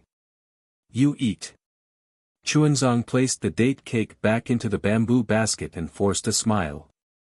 When you're done eating, this monk will send you home. Oh right, who else is in your family? At the mention of family, Mo Chao's small mouth twitched again. Tears fell from his eyes and he sobbed as he replied, there's no one else in my family, young benefactor, do you have any relatives in the village? Chuanzong felt bitter and asked again. However, before Mo Chao could reply, Chen Kong, who was sitting on the hillside, suddenly jumped up from the ground. He waved the magic wand in his hand and hurriedly said, damn it, there's no end to this. You too, hurry up and protect master. Zhen Han was also shocked. He hurriedly flew over from afar and waved the weapon in his hand. His eyes flashed as he looked in the direction where Zhen Kong was facing. Chapter 45-66. Dragon Horse Shen Feng was as lazy as before. However, he also turned around to look, wanting to know which shameless demon or Taoist cultivator had come to court death this time. However, when they saw the demon flying over from afar, they couldn't help but look at each other in dismay. This was because another identical Zhen Kong was carrying a peach tree on his shoulder and stepping on a demon cloud.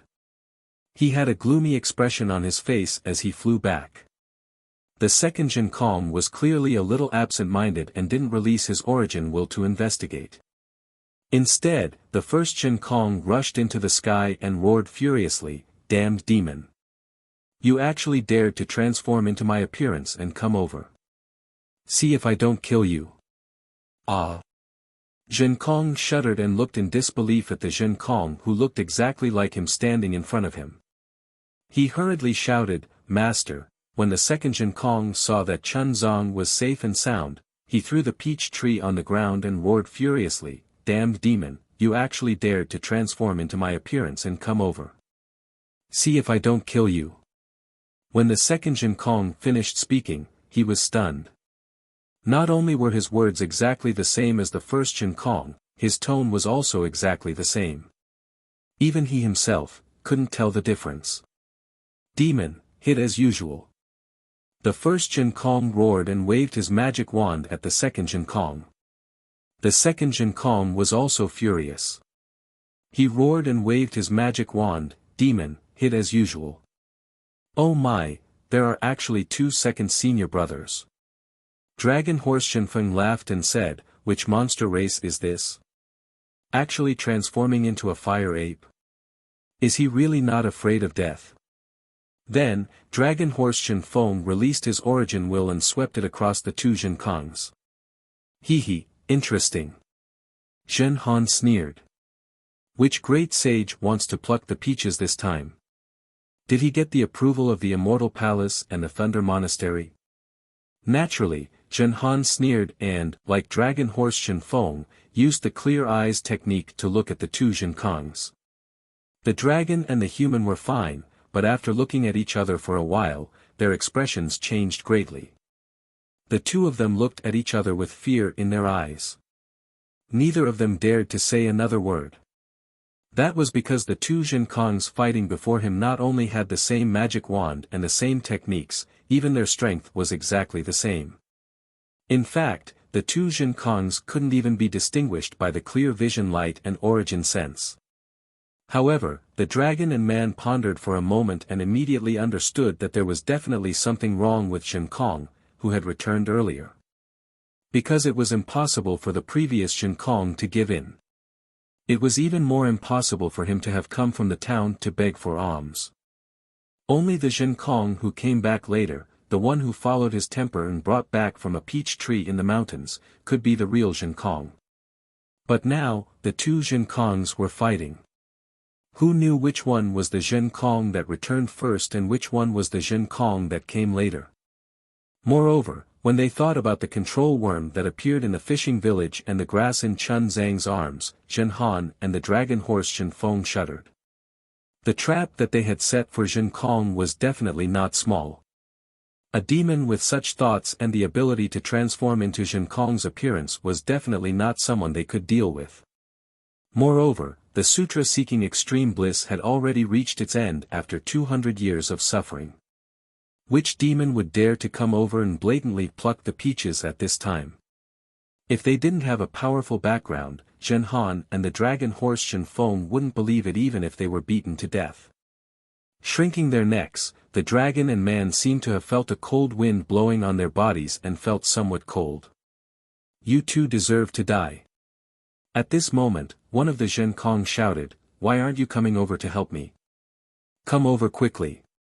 The other Zhen Kong also shouted, "This demon is troublesome. His strength is actually on par with me. If you don't come over to help, I won't be able to kill him." Hearing this, Zhen Han immediately jumped into the air and opened his mouth. Sword chi was about to fly out, but the flying sword only flew out half a chi. Zhen Han was once again in a difficult position and said in a low voice, "Second senior brother, this little brother really wants to help you. But this little brother doesn't know which one is the real you." The dragon horse Zhen Feng also jumped into the air and said in agreement, that's right. This little brother doesn't know which one is the real one. How can I help you? If I help this demon kill second senior brother, wouldn't our sutra seeking extreme bliss become a joke? Saying this, the dragon horse Zhen Feng turned his head and shouted, "Don't you think so, master?" Chun Zong was naturally not stupid. The moment he saw the two Zhen Kongs, he immediately understood what was going on. However, he was currently the same as Zhen Han and the dragon horse Zhen Feng, dumbfounded. Because he was unable to differentiate the two Zhen Kongs. Which one was the real Zhen Kong? He is the fake Zhen Kong. One Zhen Kong shouted. He opened his mouth and spat out a flame. The other Zhen Kong also shouted, "You are the fake Zhen Kong." Saying this, he also spat out a flame.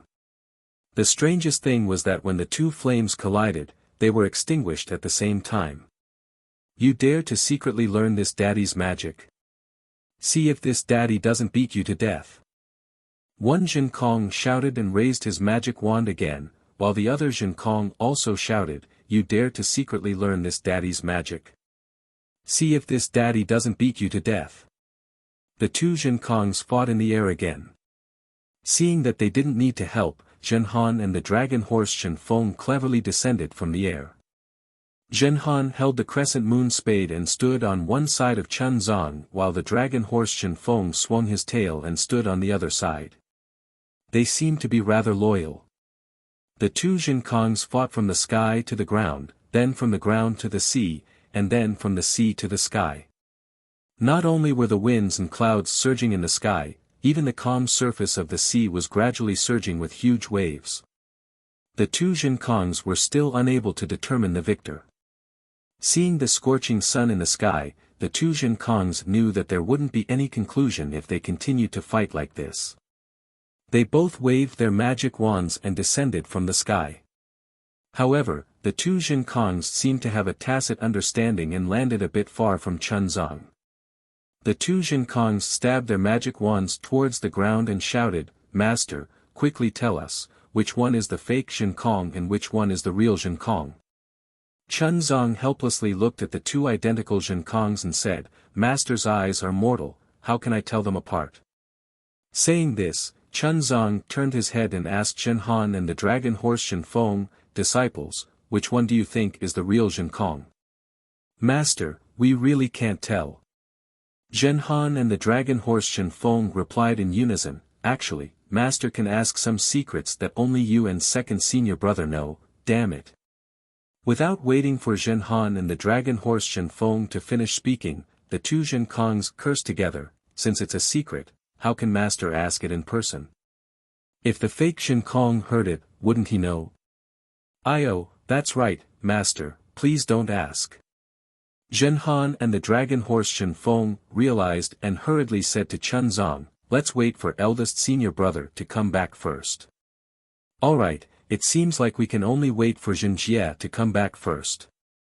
Chun Zong could only place his hopes on Zhen Jie who was sleeping somewhere. However, they waited for more than half a day. Seeing that the sun was about to set, they still didn't see the shadow of that pig. Because of the fight between the two Zhenkongs, the fishermen in the fishing village didn't dare to leave the village.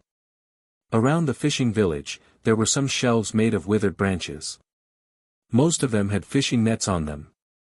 These fishing nets were supposed to be put away last night, but because of the arrival of Chen Zong and the others, as well as the battle between Jin Jie and the three demon kings, most of them weren't put away.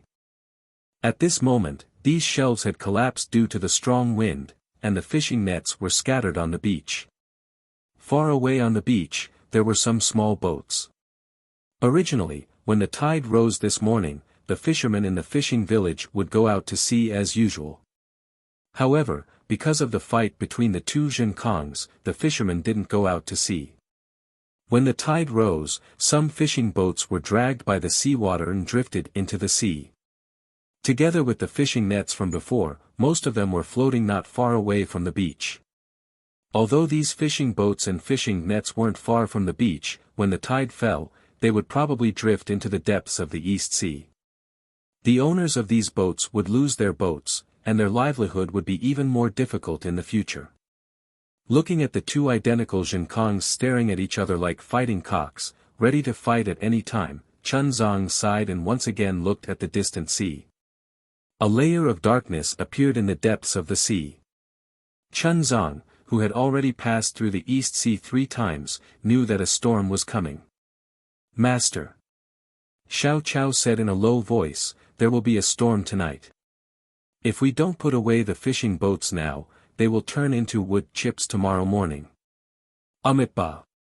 Chen Zong sighed and said, "Even at this time, young benefactor is still thinking about others. You are really kind." "Master." Dragon Horse Shen Feng called from the side, "Let's find a place to hide from the rain. Who knows when eldest martial brother will come back this time? It's not the first time he went out to slack off. If the wind is calm, he might come back tomorrow. Now that there is a storm, he must be at the bottom of the sea somewhere." Chen Zong pondered for a moment. What Dragon Horse Shen Feng said was the truth. Jin Jie was loyal to Chen Zong, but he was also very lazy. When they first came down from the snowy mountain, he was fine, lying on Dragon Horse Shen Feng's back to sleep every day. Later, Jin Jie felt uncomfortable on Dragon Horse Shen Feng's back, so he would find excuses to go out and fight demons from time to time. This fight would take at most 10 days, and at least a few days. However, at that time, Zhen Kong was there, so Chen Zong didn't feel that there was much difference. But now that Zhen Kong was in trouble, Jin Jie went out to slack off. This small matter was a big deal. "Let's go." Chen Zong stood up and said, "Let's go first. Don't block the fishermen's livelihood. If we don't go out to sea, I'm afraid that some families will be in trouble." "Yes, master." The two Zhenkongs answered at the same time, very habitually. "Damn it." The two Zhenkongs, who had just rested for a while, were furious again. With a loud shout, they started to fight again. Chapter 45-67. Chen Zong was helpless and could only say to Zhen Han, "Disciple, go and pick up the fishing boats and nets scattered in the sea. Don't let them drift with the waves." "Master."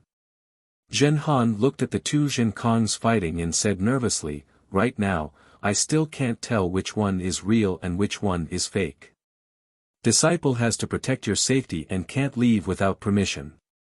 "Che." Longma Zhenfeng sneered, "It's obvious that the one who came back first is fake. If he wanted to harm Master, he would have made a move already. Why wait until now?" "Humph, I think the one who came back later is fake."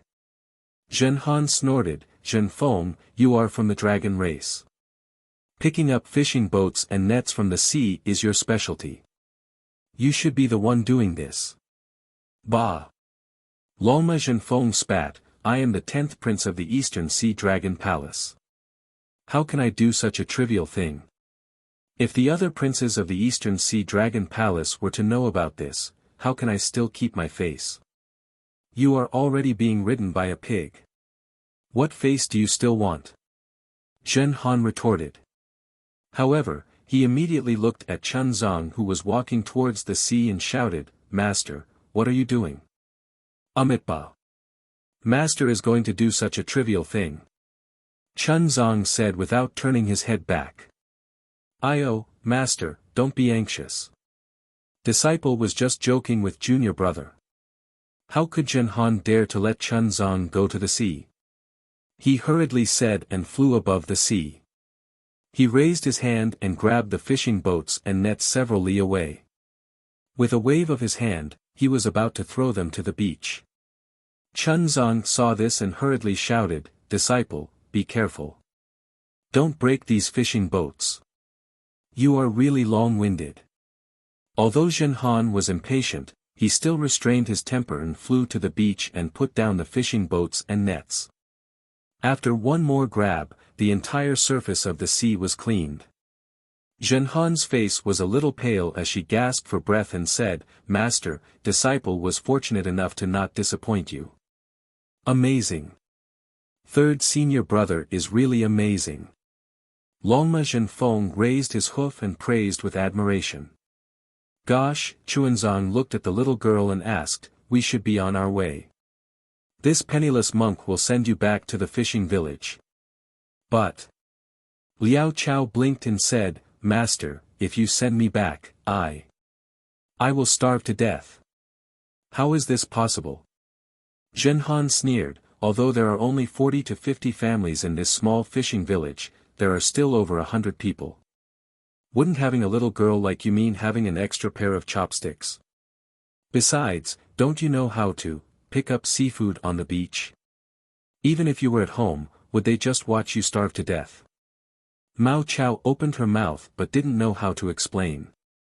After a while, she pointed in the direction of the fishing village and said, before the new year, there was a guy called Smelly Fish in our village.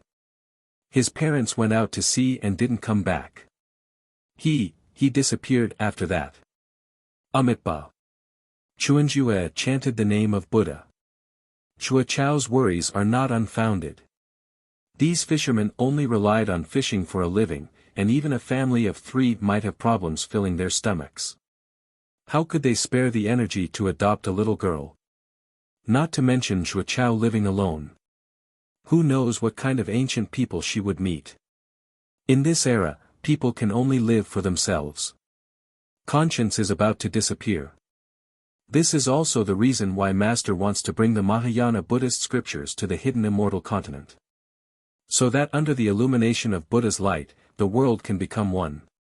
Master, do as you wish.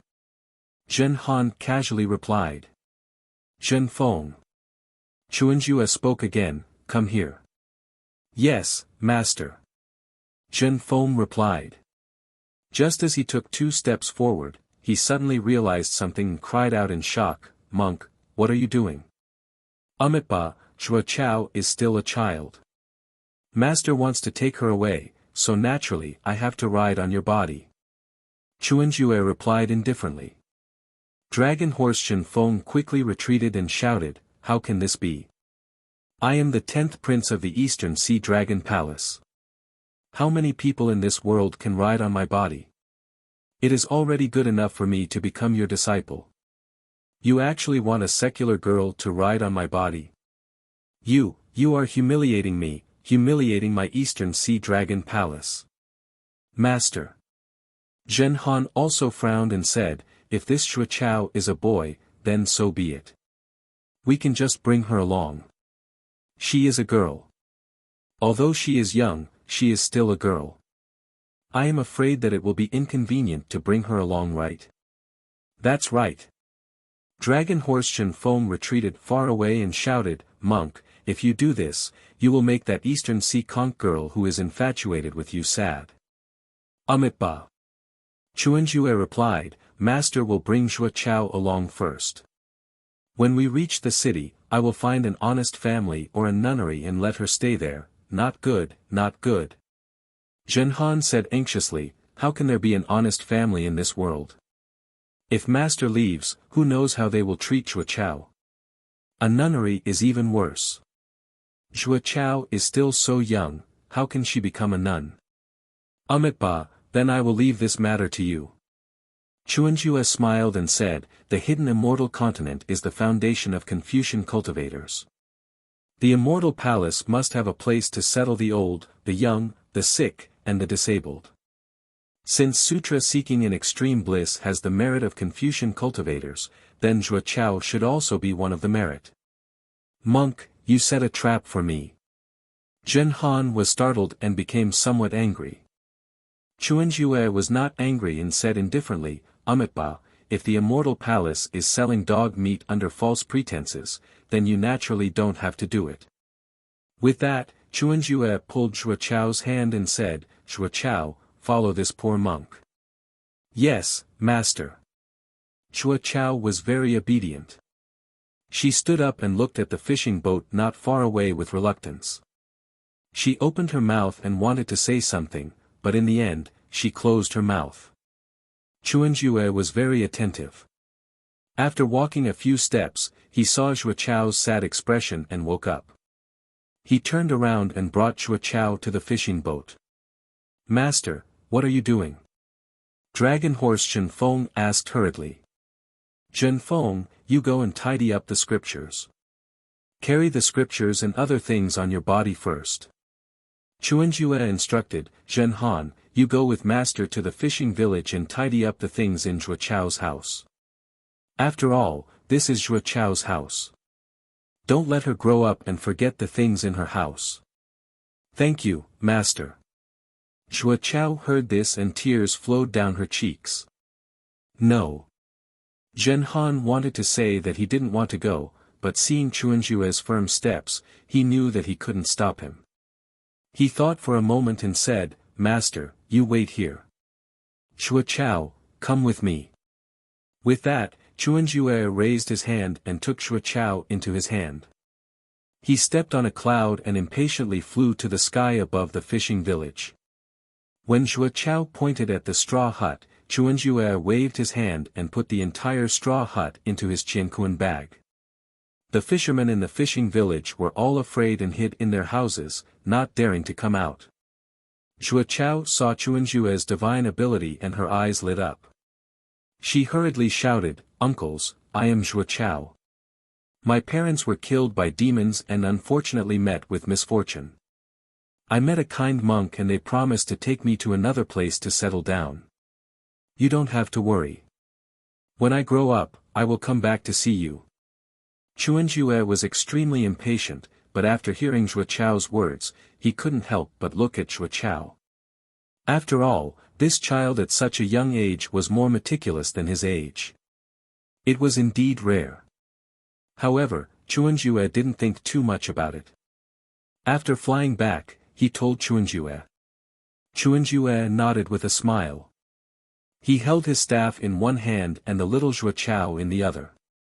He looked at the direction, then looked at the two Zhenkongs who were still fighting in the sky and left. Who is the real one? Who dares to steal my merit? Longma Zhenfeng carried the scripture on his back and looked at the battle in confusion. However, after a moment, he shook his tail and sneered, what does this have to do with me? My merit won't be any less.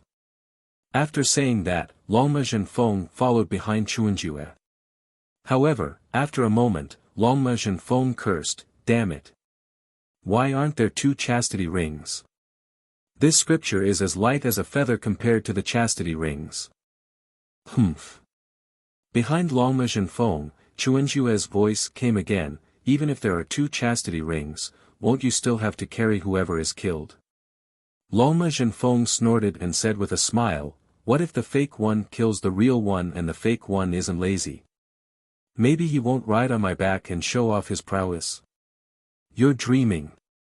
Chuanjue sneered, how can the fake kill the real one? Do you think that there are so many 8th grade peak elemental energy experts in this world who would come and join in the fun? That's right. Longma Zhenfeng was also interested and said in a low voice, Chuanjue, between the two Zhenkongs, which one is the real one and which one is the fake one? Nonsense, the one who came back first is the fake one, the one who came back later is the real one. Chuanjue replied without thinking. Longma Zhenfeng was displeased, you're the one who's talking nonsense. Can't you have a nice chat? The night is long and the stars are shining brightly. Don't you want to talk about the biggest secret of immortals, Buddhas, and demons? What's there to talk about?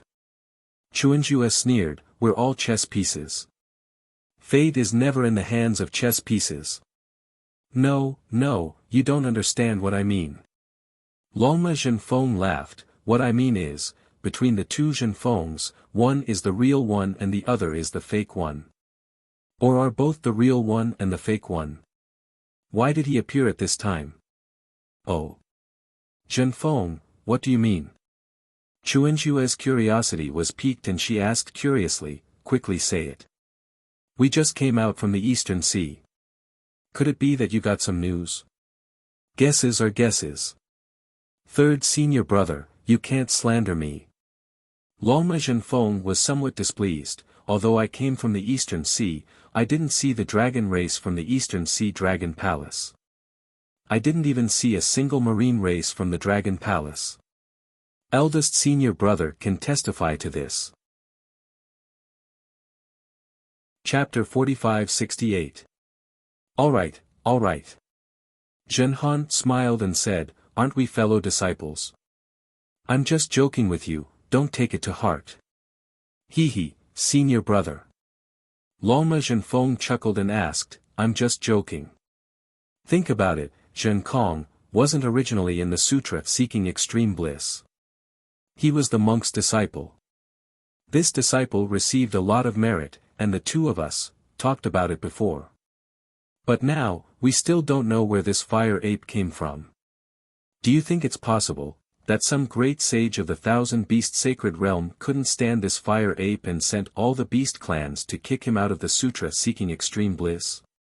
Of course. Zhenhan replied without hesitation, this is the most likely scenario.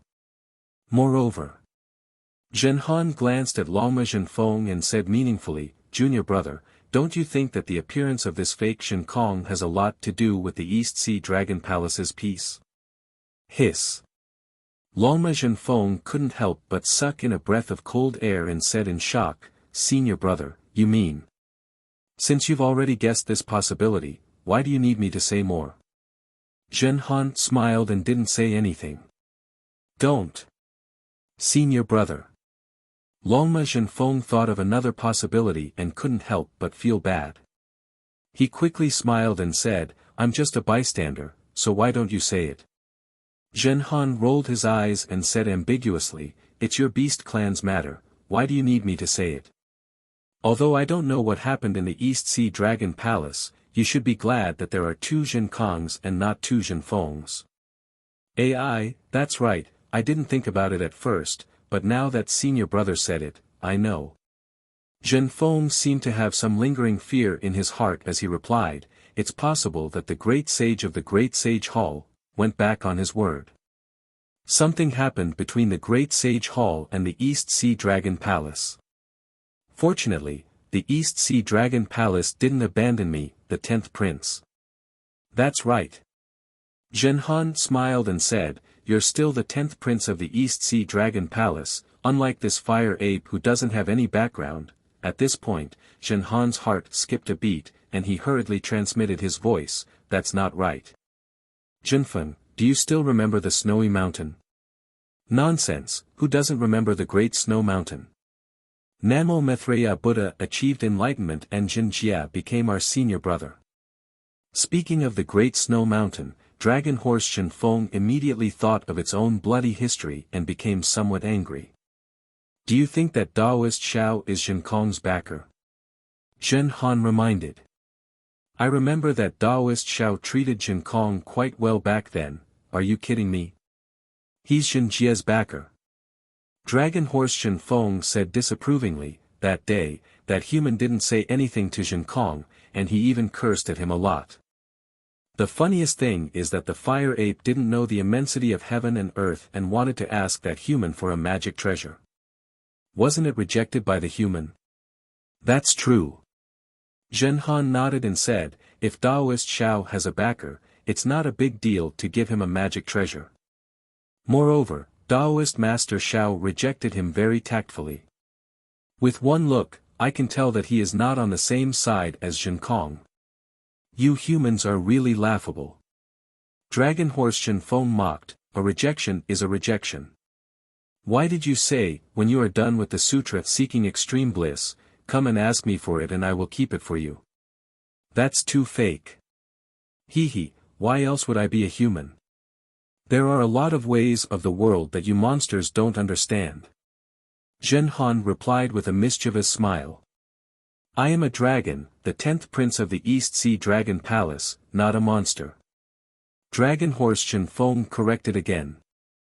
These words, he had probably said it more than 2,000 times in the 200 years he had spent in the sutra seeking extreme bliss. Zhenhan didn't mind. He raised his head and looked at the two Zhenkongs in the distant night sky and said with a smile, in my opinion, this fake Zhenkong was sent by the Great Sage Palace to kill Zhenkong and seize his merits. That's not right. Dragon Horse Zhenfeng was about to nod, but he suddenly thought of something and said in confusion, if this is the work of the Great Sage Palace, why didn't they lure Zhenkong to a secret place and kill him before letting the fake Zhenkong come back? That's right, that's true. Zhenhan also didn't understand, but then he asked curiously, if that's not the case, then how do you explain those 3 monsters with 8th grade essence energy? Weren't they sent by the Great Sage Palace to lure the tiger away from the mountain? It's getting more and more complicated. Dragon Horse Zhenfeng kicked his front hooves and said, if it isn't the Great Sage Palace, then could it be the Immortal Palace? How could it be the Immortal Palace? Zhenhan didn't understand what Dragon Horse Zhenfeng was thinking. Look, nothing happened at the Sutra world, but when we arrived at the hidden Immortal Continent, before we even set foot on the ground, the 3 monster kings came. Dragon Horse Zhenfeng said with a smile, then eldest senior brother disappeared. The control insect came and the real Zhenkong was discovered. And the merit officer who should have appeared, has yet to appear. Do you think, the Immortal Palace did this on purpose? Hee. Zhenhan smiled and said, even if my Immortal Palace wanted to do something, we would definitely not use a monster as an excuse. Not to mention, using such despicable methods. There are 3 reasons why there are no merit officers of the Immortal Palace. Oh, there are actually 3 reasons. Third senior brother, let's hear it. Dragon Horse Zhenfeng said with interest. First of all, this sutra seeking in Sutra world is a Buddhist sutra. It has nothing to do with my Immortal Palace and Confucian cultivators. Why would the merit officers of my Immortal Palace care about it? Tell me, then what? Then, since eldest senior brother came from the Great Snow Mountain, those so-called tribulations, are no longer tribulations. The sutra seeking in Sutra world has been smooth sailing. Even the Thunder Temple's protector has slacked off, not to mention the merit officers of my Immortal Palace. What else? It's possible that the merit officers of the Thunder Temple are negotiating with the Thunder Temple's protector. Zhenhan smiled and pointed to the sky, maybe they don't like each other and are killing each other. Hee. Dragon Horse Zhenfeng also smiled and said the same thing as Zhenhan, the 3 reasons that third senior apprentice brother mentioned sound reasonable. Moreover, the Immortal Palace will also have misgivings about their face and won't use such despicable methods. However, don't forget that on the hidden Immortal Continent, there are still the 4 great clans and the 100 clans. If this is the case, third senior brother, you are just lucky. Zhenhan's sweat dripped down from his forehead. His situation was very similar to Dragon Horse Zhenfeng's. It was just that his status was a bit more official than Dragon Horse Zhenfeng's. If the 4 great clans really went back on their words and wanted to take advantage of the situation, he might really become a sacrifice. However, since there are 2 Zhenkongs, Zhenfeng and Zhenhan looked at each other again, and a knowing smile appeared on their faces. They whispered to each other through telepathy, then the danger we're in, is gone. However, a moment later, Zhenhan whispered, from the looks of it, we have temporarily avoided the danger. However, we still have to be careful. Before the truth comes to light, anything is possible. Everyone sweeps the snow in front of their own door. Don't worry about the frost on the roof of others. Draconic horse Zhenfeng was naturally very interested in this matter and whispered, who cares who is the real Zhenkong and who is the fake Zhenkong? Protecting ourselves is the right thing to do. Chunzong pulled Tua Chao and walked at the front. Although he was not much faster than Dragon Horse Zhenfeng and Zhenhan, he still couldn't hear the words of his two disciples. He also didn't understand the thoughts of his two disciples. He also didn't know that although he had obtained the sutra that could illuminate the hidden immortal continent, could the people who schemed and plotted against each other really let the Mahayana Sutra illuminate the hearts of the people? The night was extremely dark. There were no stars in the sky. Behind them, a gale gradually formed on the sea and a whistling sound gradually sounded. Chapter 45-69. Amidst the wind and rain, Mo Chao curled up her small body and laid beside Chuanzang. Even the wind and rain couldn't wake her up from her dream of having parents. Looking at the smile on Mo Chao's face, Chuanzang sighed and stood up. As soon as Chuanzang moved, the originally closed wooden door opened with a loud bang. A gust of wind mixed with the cold rain rushed into the thatched cottage. Chuanzang hurriedly stood to the side and blocked the rain that landed on Mo Chao's body.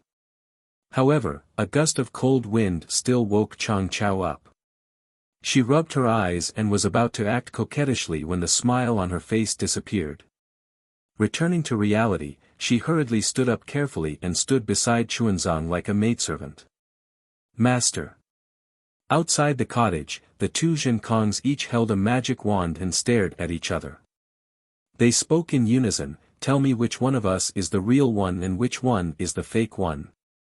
The real one stays, the fake one, scram. Although the torrential rain outside the cottage was heavy, layers of demonic aura were generated in the space a few feet around the two Zhenkongs. The demonic aura was scorching hot like flames, preventing the torrential rain from landing on the two Zhenkongs. However, the two Zhenkongs were covered in mud and even had some bloodstains.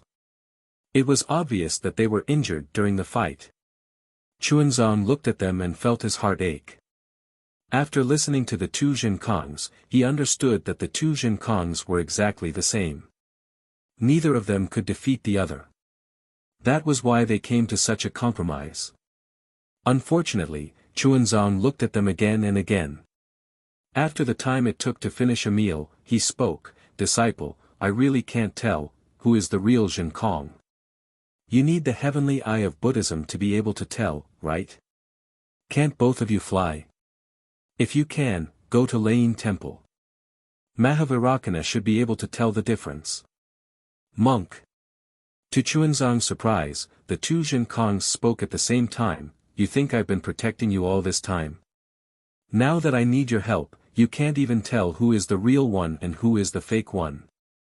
Chuanzang was not surprised by Zhenkong's lack of respect. What he found strange was that the two Zhenkongs actually spoke the same word. He said helplessly, Oh Zhenkong, you've seen it for yourself.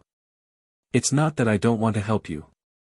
Whatever you want to say, that fake knows in advance. Even the way you speak is the same. How can I tell the difference? If that's the case. The two Zhenkongs said at the same time, let's go find the Vairocana revered one. Monk, be careful along the way. Go, master will wait for you here. Chun King nodded and replied. Hee, monk, do you think Lane Temple is a small fishing village? The two Zhenkongs mocked, it'll take months or even years for us to make a round trip. You'd better go on your own. I see. Chuanzang was stunned. If that's the case, why don't you wait until Jinjie comes back? Him. The two Zhenkongs sneered. If only he could see through it. Then. Chuanzang hesitated and asked, this is already the hidden immortal continent. Can the immortal palace help? That's right, that's right. Hearing this, the two Jinkongs were overjoyed and shouted, Damn Zhenhan, why aren't you hurrying to find the merit Chow on duty? Second senior brother. Zhenhan smiled bitterly. With such strong winds and heavy rain, where do you want me to find? Without waiting for him to finish, the two Jinkongs raised their wands and said, Damn it, if you dare to say another word, I'll beat you to death. Seeing that the two Jinkongs were angered, Zhenhan did not dare to stay out of it. He hurriedly waved his hand and said, Second senior brother, don't be anxious. I'll go and find the merit Chow on duty now. Hurry back. The patience of the two Jinkongs had long been worn out. He waved his wand and said, Be careful of my wand. Yes, yes. Zhenhan hurriedly nodded his head and hurriedly left on his cloud. Damn it. The eyes of the two Jinkongs turned blood-red, and there were flames within the blood-red eyes. Both of you are useless. You can't even see through a demon. Fight. As he said that, the two Jinkongs started fighting again. Seeing the two fire apes fighting in the air again, Chunzong carefully closed the door. However, before he could turn around, Xiao Chao's words gave him a fright. Moss. Master. Xiao Chao's voice was as soft as a mosquito. I know who is, the real one. What? Chunzong was shocked. Without hesitation, he stepped forward and covered Xiao Chao's mouth. He said in a low voice, Do you want to die? Don't say it out loud. That fake one can beat you to death with a single blow. An. Xiao Chao nodded her head sensibly and pursed her lips. At this moment, one of the two Jinkongs who were fighting suddenly glanced at the thatched cottage below him and a ferocious glint appeared in his eyes. That figure actually had the intention to descend. However, the other Jinkongs was fighting excitedly. He was entangling this Jinkongs tightly. This fake Jinkongs also managed to extricate himself in a short period of time. After a while, the two of them flew high into the dark clouds. The sounds of fighting gradually disappeared. Hearing that there was no movement outside, Chunzong lowered his voice and said, Xiao Chao, wait for a while. Wait for my eldest disciple to return. N. Xiao Chao nodded her head again. Chunzong looked at the wind and rain outside the cottage and asked in bewilderment, Xiao Chao, you?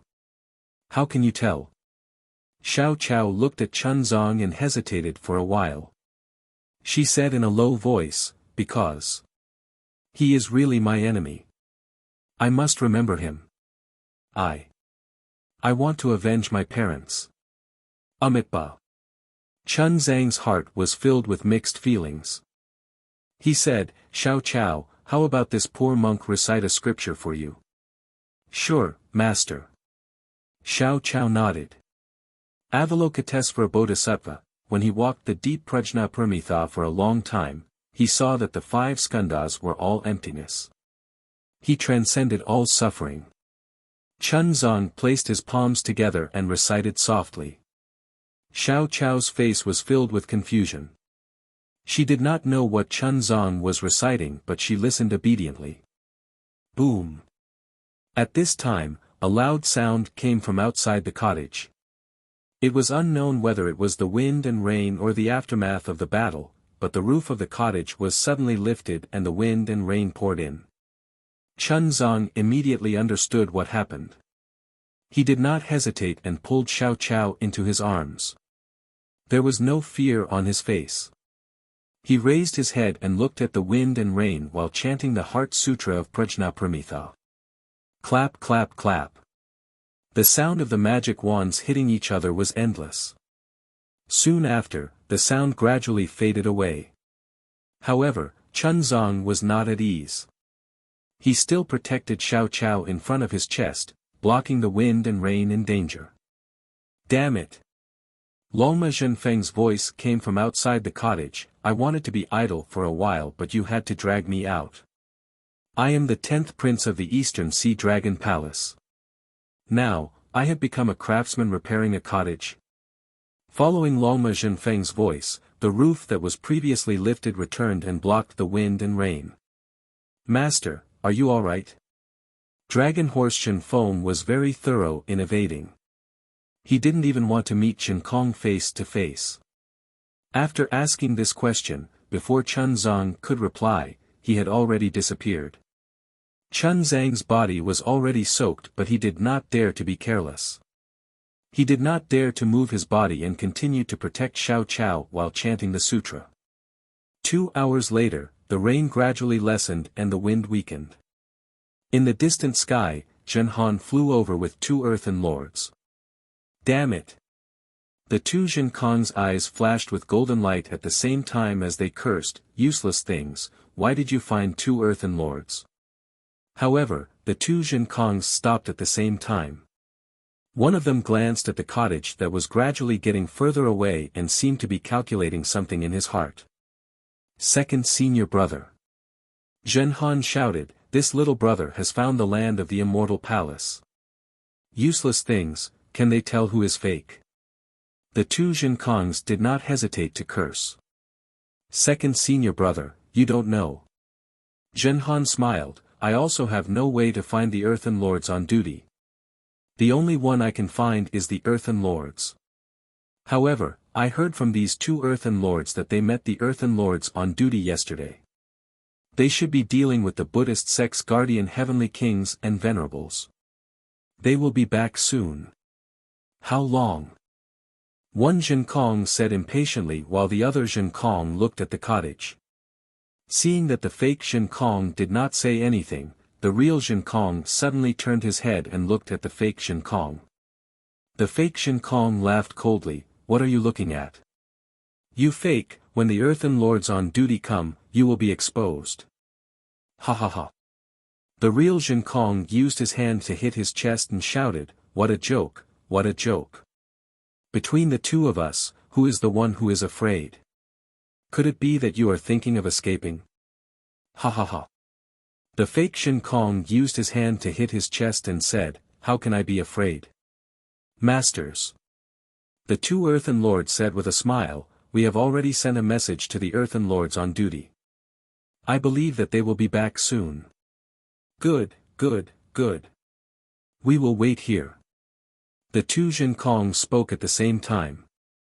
Hearing this, the 2 earthen lords felt their hair stand on end. This was because the 2 fire apes were saying the same words and doing the same actions at the same time. It was truly strange. This wait lasted for a whole hour. The 2 Zhen Kong scratched their ears and cheeks anxiously. This was especially so for one of them.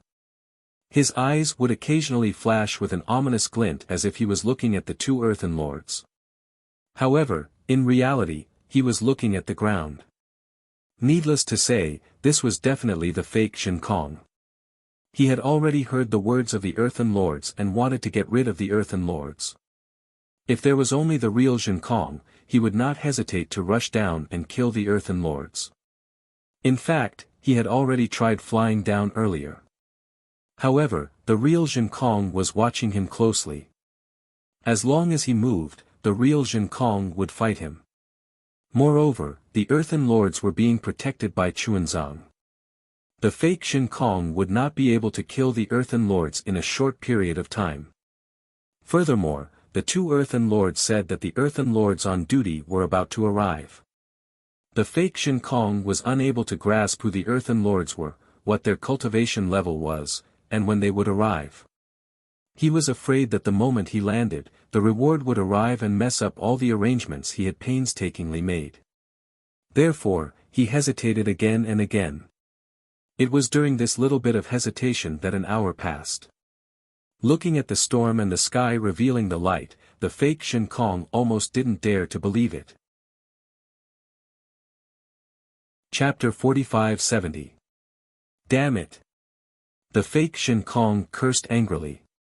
He finally made up his mind to attack regardless of the consequences. Unfortunately, as soon as he moved, the real Zhen Kong, as he expected, thought that he was going to attack. He also cursed and rushed over with his magic wand. Roar, do you think I am afraid of you? The fake Shen Kong roared furiously. His magic wands rained down like rain, and his body rapidly plummeted to the ground. Swoosh! Right at this moment, 4 dignified gazes swept over.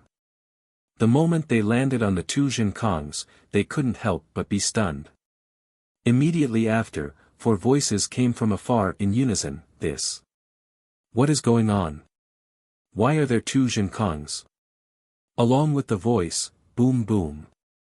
Righteous chi rushed down from the sky like a torrent, enveloping the space around the 2 Shen Kongs. Within this righteous chi, 2 Confucian generals in battle armor and 2 Confucian cultivators in official robes flew over on auspicious clouds. Before they could land, Zhen Han smelled a trace of mellow wine fragrance from the righteous chi. Damn it! Zhen Han cursed in a low voice and looked at the 2 Earth Lords. The 2 Earth Lords seemed to have smelled something and their faces looked awkward.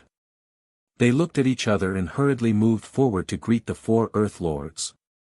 This lowly one greets the 4 merit officers. Damned Earth Lords! The one in front was a Confucian cultivator wearing a red official robe. He had a fat head and big ears. His stomach was slightly protruding and the wings on his official hat were slightly swaying.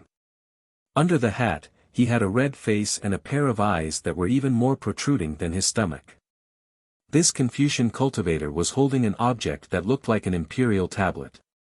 When he saw the 2 Earth Lords bowing, he scolded, "The sutra-seeking state of bliss has just arrived at my hidden immortal continent and there is such a huge anomaly.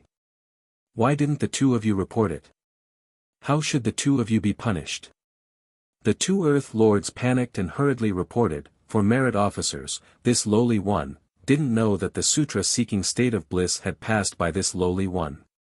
Furthermore, the sutra-seeking state of bliss, is not within this lowly one's responsibility." What? The merit officer was angry and scolded, "The sutra-seeking state of bliss is a huge matter of my immortal palace and thunder monastery. How can it not be within your responsibility? Aren't you neglecting your duties by saying such things?" The other landlord was even more straightforward. "This lowly one has already sent the information about this place to Sir Merit Officer 2 hours ago." Oh. The merit officer was startled. He turned his head to look at the other Confucian general who was wearing battle armor and holding a hatchet in his hand. He asked curiously, "Merit officer on duty, is there such a thing?" The merit officer's face was also slightly red, but his expression didn't change. He faintly replied, "Lord Merit Officer, I have received some messages, but I don't know which one is from the local land. After all, we have to deal with the Buddhist sect's guardian heavenly kings. There are too many things, and it's difficult to deal with them one by one." As he spoke, the merit officer on duty took out a few small booklets that looked like memorials. He casually flipped through them a few times and took out one of them. He opened it and nodded. "Indeed, it has been issued. Since that's the case, you are all innocent." The merit officer came to a conclusion. He looked at the ground and said proudly, "Thank you, my lord." The 2 landlords finally heaved a sigh of relief. Then, they immediately asked, "My lord, we still have duties to do. Do you think we can leave first?" "Leave?" The merit officer on duty glanced at the 2 Shen Kongs who were still fighting fiercely. He faintly said, "Is there anything more important in the hidden immortal continent than sutra seeking in nirvana?" This. The 2 landlords didn't know how to answer. Zhen Han hurriedly said, "Lord Merit Officer on duty is right. Sutra seeking in nirvana came from nirvana to the hidden immortal continent. Previously, everything was in order in nirvana, but when it came to our hidden immortal continent, there was a problem. If our immortal palace didn't handle it properly, it would damage the face of us Confucian cultivators." "That's right, that's right. That's right." The other old man wearing an official's robe praised. "The 2 of you also wait here for orders." "Yes, Lord Merit Officer on duty." The two disciples knew that this was Lord Merit Officer of the Four Seasons' action to share the responsibility, but they couldn't do anything about it. They could only respond and respectfully stand at the side. Humph. The Merit Officer on duty snorted coldly. He waved his hand and a dozen inscription chains as thin as a thumb appeared. They circled around in the nearby space. He said, "Where did this evildoer come from? He actually dares to disturb the order of our immortal palace's sutra seeking in nirvana. Hurry up and capture him." When the two Jinkongs who were fighting fiercely saw this, joy appeared on their faces. At the same time, they put away their magic wands and flew up to the clouds.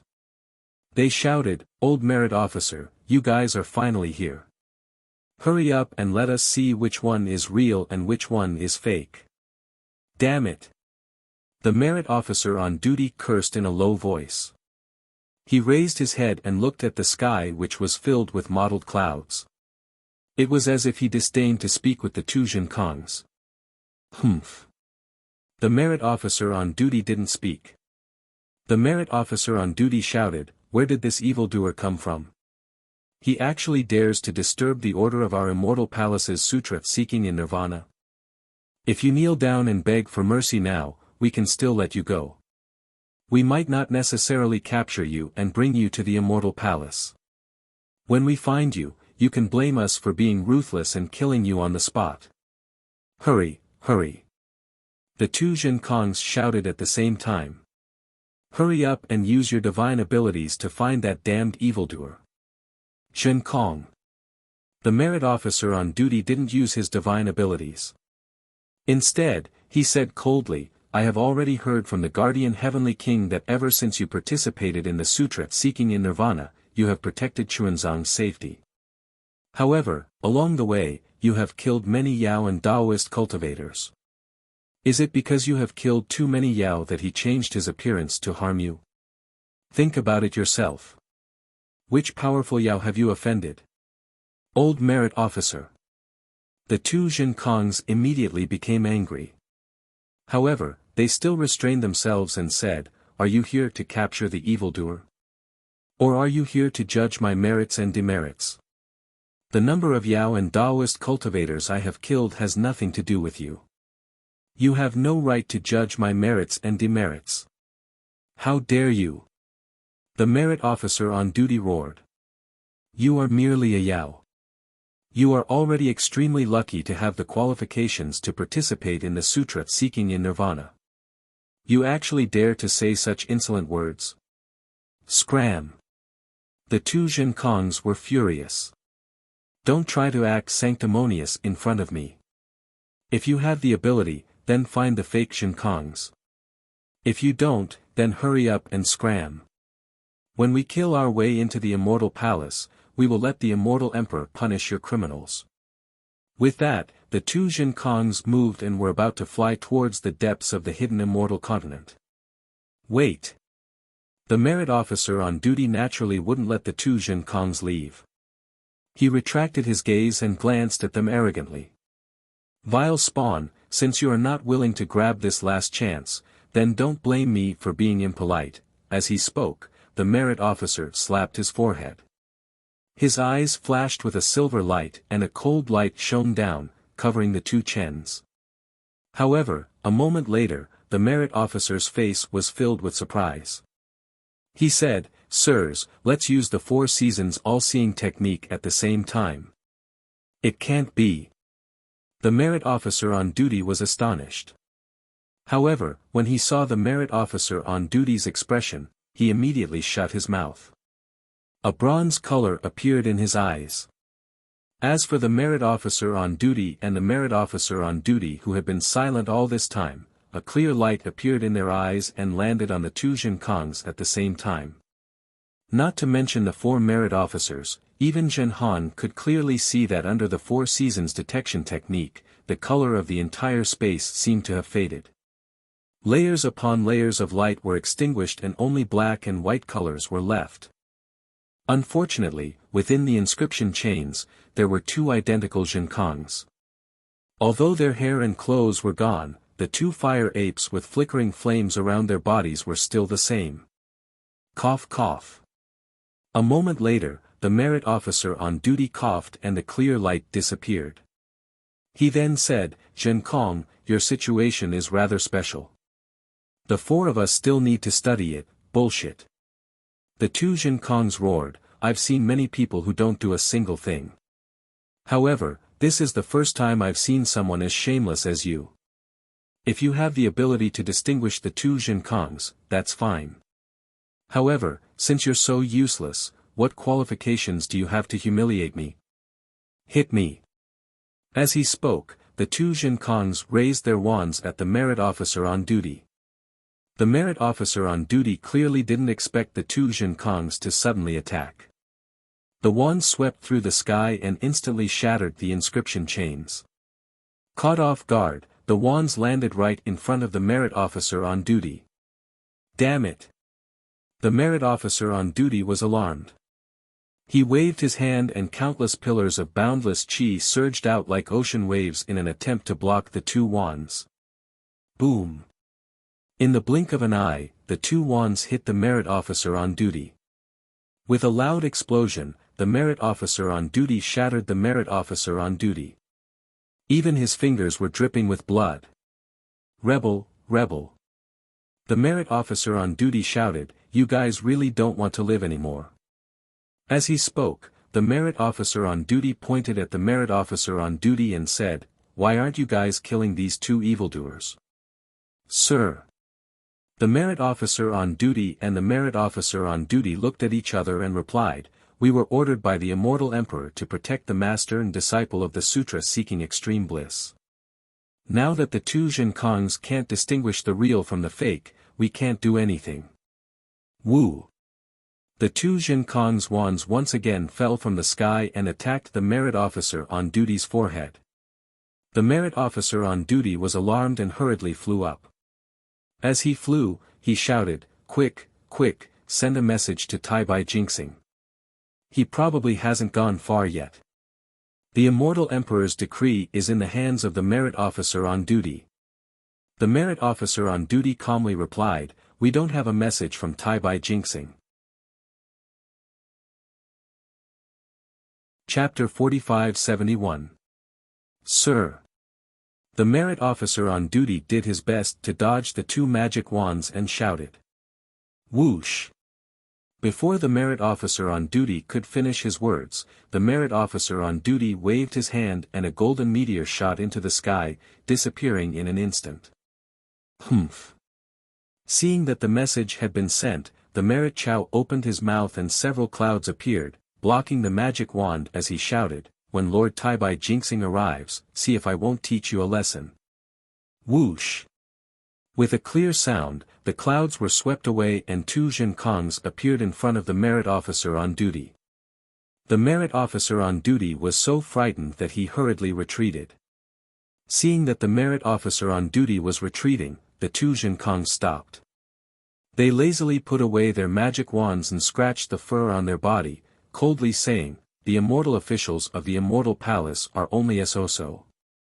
No wonder they couldn't send out any capable subordinates. Previously, I didn't understand why Zhen Han was so lazy and tried to shirk his responsibility. Now that I look at you all, going too far is as bad as not going far enough. If you all also participated in the sutra seeking extreme bliss, I would have already beaten your butts." When Zhen Han heard this, his face turned ashen.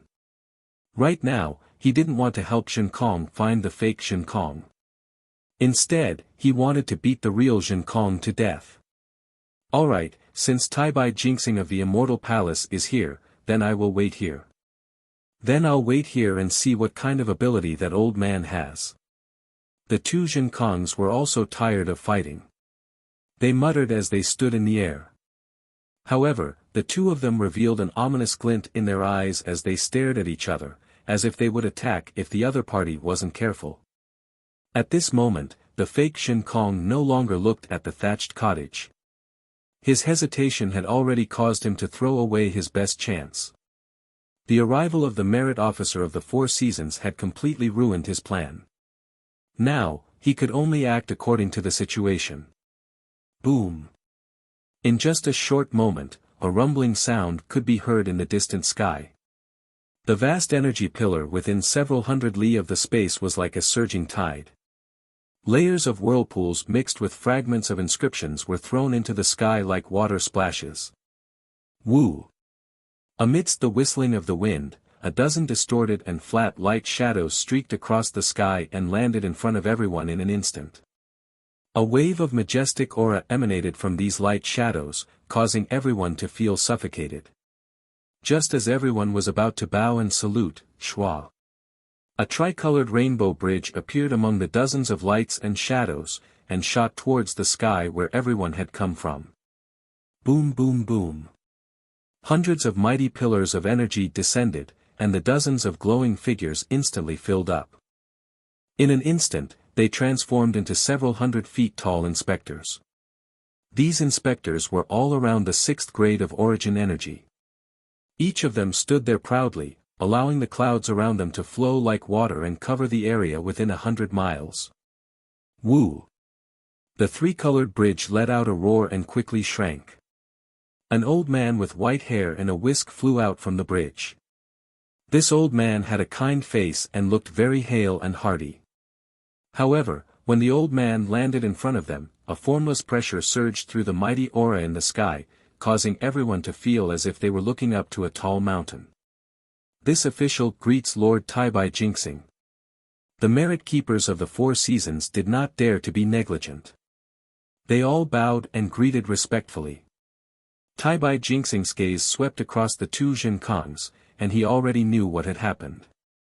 He waved his whisk and said indifferently, "Wait for me to come over." You must have sent a message for this old man to come over because of these 2 fire apes. Lord is wise. The merit keepers of the 4 seasons said with a flattering smile, "You didn't even wait for this official to speak and you were already able to see the reason. This official truly admires you." Taibai Jinxing did not reply. Instead, he looked thoughtfully at the 2 fire apes, and then raised his head to look in the direction of the eastern sea.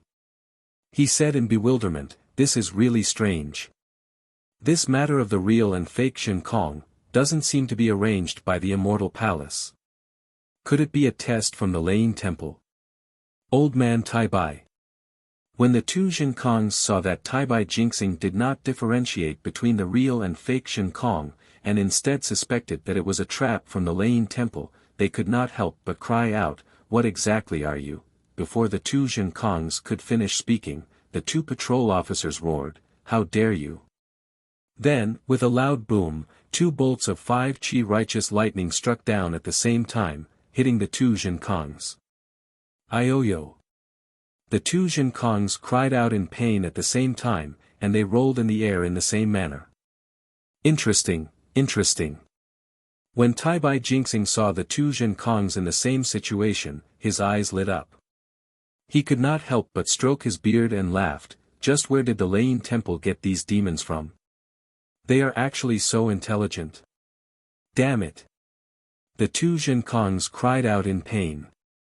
Lightning circled around their bodies, and the mighty aura turned into inscription chains that bound their hands and feet.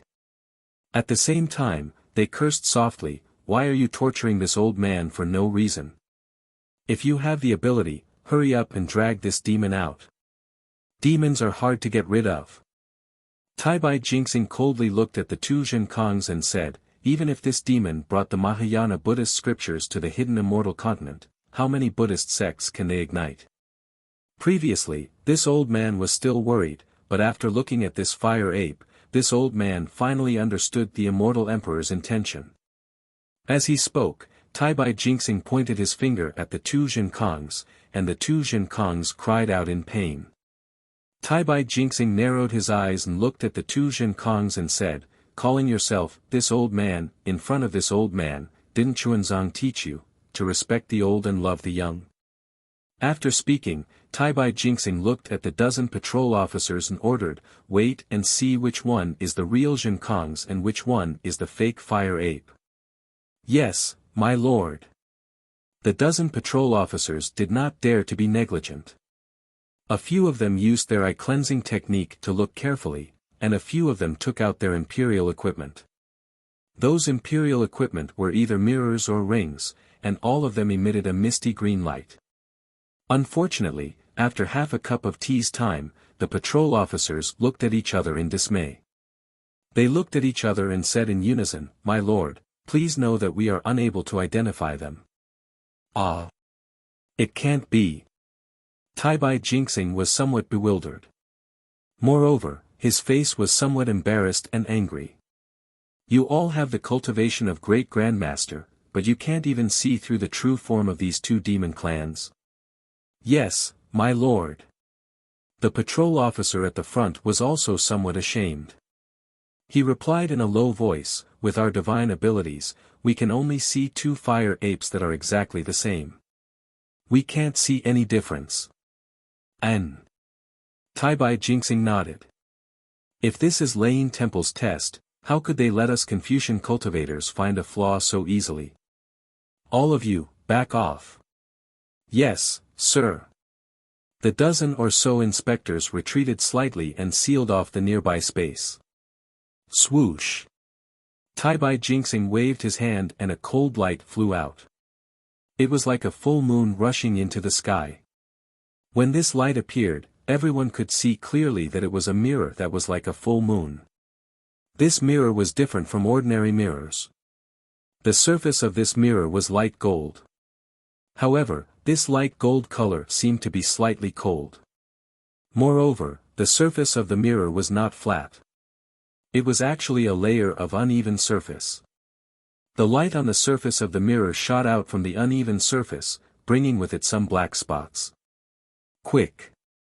Taibai Jinxing roared. He raised his hand and pointed. The mirror continued to spin in mid-air, and an oval light shadow was born in mid-air. Strange. Zhen Han, who was at the side, could clearly see that Taibai Jinxing's chanting was actually a Taoist mantra. As for the golden light that came from his finger, it was similar to Taoist magic power. Pooh! Just as Zhen Han was in shock, Taibai Jinxing slapped the top of his head. A five-colored true energy surged out, turning into the shape of a pear blossom and rushed into the sky. When this cloud appeared, not only did it illuminate the surrounding tens of feet, it also caused thousands of pillars of vast qi to crash down. Woo! The cloud let out a trembling sound. In an instant, it expanded, and the five-colored pear blossom could be seen. It looked very lifelike. Go! Taibai Jinxing opened his mouth and blew. A gust of golden qi fell into the five-colored pear blossom. The cloud rolled and rushed into the light shadow formed by the rolling light shadow. When the cloud fell into the light shadow, it crashed into the mirror. Boom! The sound of thunder suddenly rang out. Strands of lightning appeared on the uneven surface of the mirror. Then, the entire surface of the mirror shone brightly. When the mirror flipped again, a faint golden pillar of light flickered a few times before crashing down. It was precisely the two Zhenkongs. How is this possible? After the thunderous roar, there was a deathly silence. However, Zhen Han's cry of surprise came at an untimely moment. It's actually two fire apes. Under the pillar of light, the two Zhenkongs revealed their true demonic appearance. Within the flames that were thousands of feet in size, the two fire apes revealed their ferocious faces. Two sharp fangs protruded from their bloody mouths, and a pair of blood-red eyes were filled with ferocity. After Zhen Han's cry of surprise, she immediately came to her senses and hurriedly said in a low voice, "This junior knows her mistake." Then, she lowered her head with confusion in her heart. After all, no one knew the origin of the Zhenkongs. Now that two identical fire apes had appeared, how could the mastermind behind this be ordinary? Humph! Taibai Jinxing let out a cold snort, and a five-colored light appeared in his eyes. Within the five-colored light, inscriptions that were even smaller than ants appeared. These inscriptions quickly gathered in the five-colored light, forming circles of light. These circles of light rotated like growth rings and slowly fell into Taibai Jingxing's eyes. Crack, crack, crack. The moment the circles of light touched his eyes, they immediately produced thunderbolts. These thunderbolts turned into 5-colored lightning and turned into a net. Through this net-like lightning, Taibai Jingxing's gaze landed on the 2 fire apes' true forms. Ah! When he saw the 2 Jin Kongs in front of him clearly, Taibai Jingxing was stunned. Then, as if he didn't dare to believe himself, he blinked his eyes, and the net of thunderbolts in his eyes flashed again. After half a cup of tea's worth of time, Taibai Jingxing closed his eyes and the 5-colored halo slowly disappeared. When Taibai Jingxing opened his eyes again, a strange smile appeared on his face. It seemed as if he had a card up his sleeve, but at the same time, it seemed as if he didn't know anything. Chapter 45-72. Taibai Jingxing raised his hand and pointed. The pillar of light on the mirror disappeared and slowly returned to his hand. Taibai Jingxing was not in a hurry to put away the mirror. Instead, he played with the mirror in his hand and looked at the 2 Jin Kongs whose fire ape true form had completely disappeared. Old man Taibai. At this moment, one of the Jin Kongs spoke while the other one didn't. However, right after the first Jin Kong finished speaking, the second Jin Kong also shouted, "Can you tell who is real and who is fake?" "Of course I can." Taibai Jingxing seemed to have made a decision and replied with a smile. "Speak, speak." The 2 Jin Kongs shouted together, "Who is real and who is fake?" "Both of you are real and fake." Taibai Jingxing replied with a double meaning. "Bullshit." One Jin Kong said angrily, "Since you can tell, why don't you dare to say it? Could it be, this is a scheme set up by your immortal palace?" The other Jin Kong also laughed and said, "Old man Taibai, if you can't tell, then just admit it. Why are you deliberately mystifying things here? I heard that Immortal Palace's immortal Emperor Go Chen has a clear sky mirror that can search the entire world. Presumably, that thing can tell who is the real Jin Kong. When His Majesty Immortal Emperor Go Yi makes a move, I can see it clearly." Taibai Jingxing said proudly. "If that is the case, Lord Taibai Jingxing." One Jin Kong could not help but plead, "Tell me, who is the real Jin Kong? If I am the real one, then why didn't I kill that guy? This old man has already said that the 2 of you are both real and fake." Taibai Jingxing sneered, "Thunder Sound Temple actually did this in Hidden Immortal Continent. I don't know what their intentions are. If that is the case, then why should I expose them? Let them deal with it themselves." "Damn it, damn it." That Jin Kong shouted, "In this world, it is either real or fake. How can there be real and fake? I am the real Jin Kong. How can he be the real Jin Kong? Truth and falsehood, falsehood and falsehood, in your mouth, it's actually so profound. This, the heavens still exist." "That's right, that's right." The other Jin Kong also mocked. "Since you know the truth, why don't you say it? It will also let us know who is the true Confucian scripture master." Sun Lei. Taibai Jingxing completely ignored the 2 Jin Kongs and ordered, "Take 4 patrol officers with you and protect Chuanzong well. Don't let anything go wrong. This subordinate understands." One of the patrol envoys replied and flew down to the thatched cottage with 4 other patrol envoys. At this moment, one of them, Jin Kong, was no longer as impatient as before. He looked on coldly without saying a word. "Sun Hong." Taibai Jingxing ordered, "Send a message and ask the Thunder Temple's guardian Heavenly King and Namo Wise Manjushri to come back." Taibai Jingxing enunciated the word, "please," very loudly, as if he was angry. "Yes." One of the patrol envoys replied and was about to take out a communication object from his waist. At this moment, Taibai Jingxing rolled his eyes and said with a smile, "Namo Wise Manjushri is a famous bodhisattva of the Thunder Temple. If he doesn't come back after receiving the message, our immortal palace will be guilty of disrespect. Forget it." Sun Hong, go and ask them. I believe they won't be in a hurry to return to the Thunder Temple. Yes, my lord. Sun Hong agreed, and thousands of lights and shadows appeared around her. These lights and shadows twisted and extended toward the East Sea along with the great pillar of Qi. Damn it, damn it, damn it. Seeing Sun Hong fly away, the two Jinkongs shouted in irritation and waved their magic wands. I'll beat you to death, you damned imposter. Crackle crackle. The two Jinkongs began to fight again. However, because there were several inspectors in the sky who had sealed the space, the two Jinkongs could only fight at an altitude of several thousand feet. They could no longer freely descend. Amitba.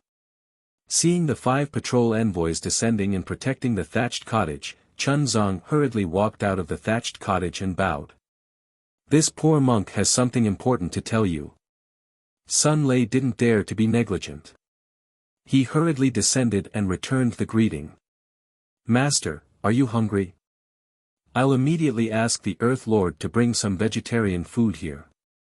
Amitba, this poor monk is talking about the two Jinkongs. Chun Zong pulled Mao Chao and said, this child can tell who is this poor monk's true disciple. Ah! How is that possible? Sun Lei was shocked. These two fire apes look exactly the same and their divine abilities are also the same. Even I can't tell them apart. How can this little girl of the mortal realm tell them apart? Amitba, I'm ashamed to say this. A bitter expression appeared on Chun Zhang's face. He said, it's this poor monk's fault. My disciple Jinkong accidentally killed Mao Chao's parents in order to subdue demons and devils. Sigh, Amitba, Amitba.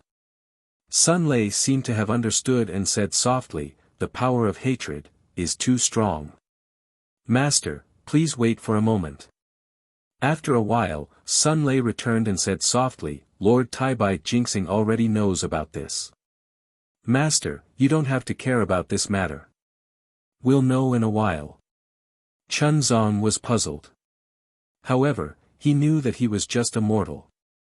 He put his palms together and said, Amitba, then I'll have to trouble you, benefactors. Then, Chun Zong brought Mao Chao back to the thatched cottage and waited for the truth to come out. After about an hour, the two Jinkongs were tired. Just as they were about to stop, a Buddhist light appeared in the distant sky and the sea. Amidst the chanting of sutras, a Buddhist cloud seemed to be moving slowly, but it flew quickly without leaving a trace.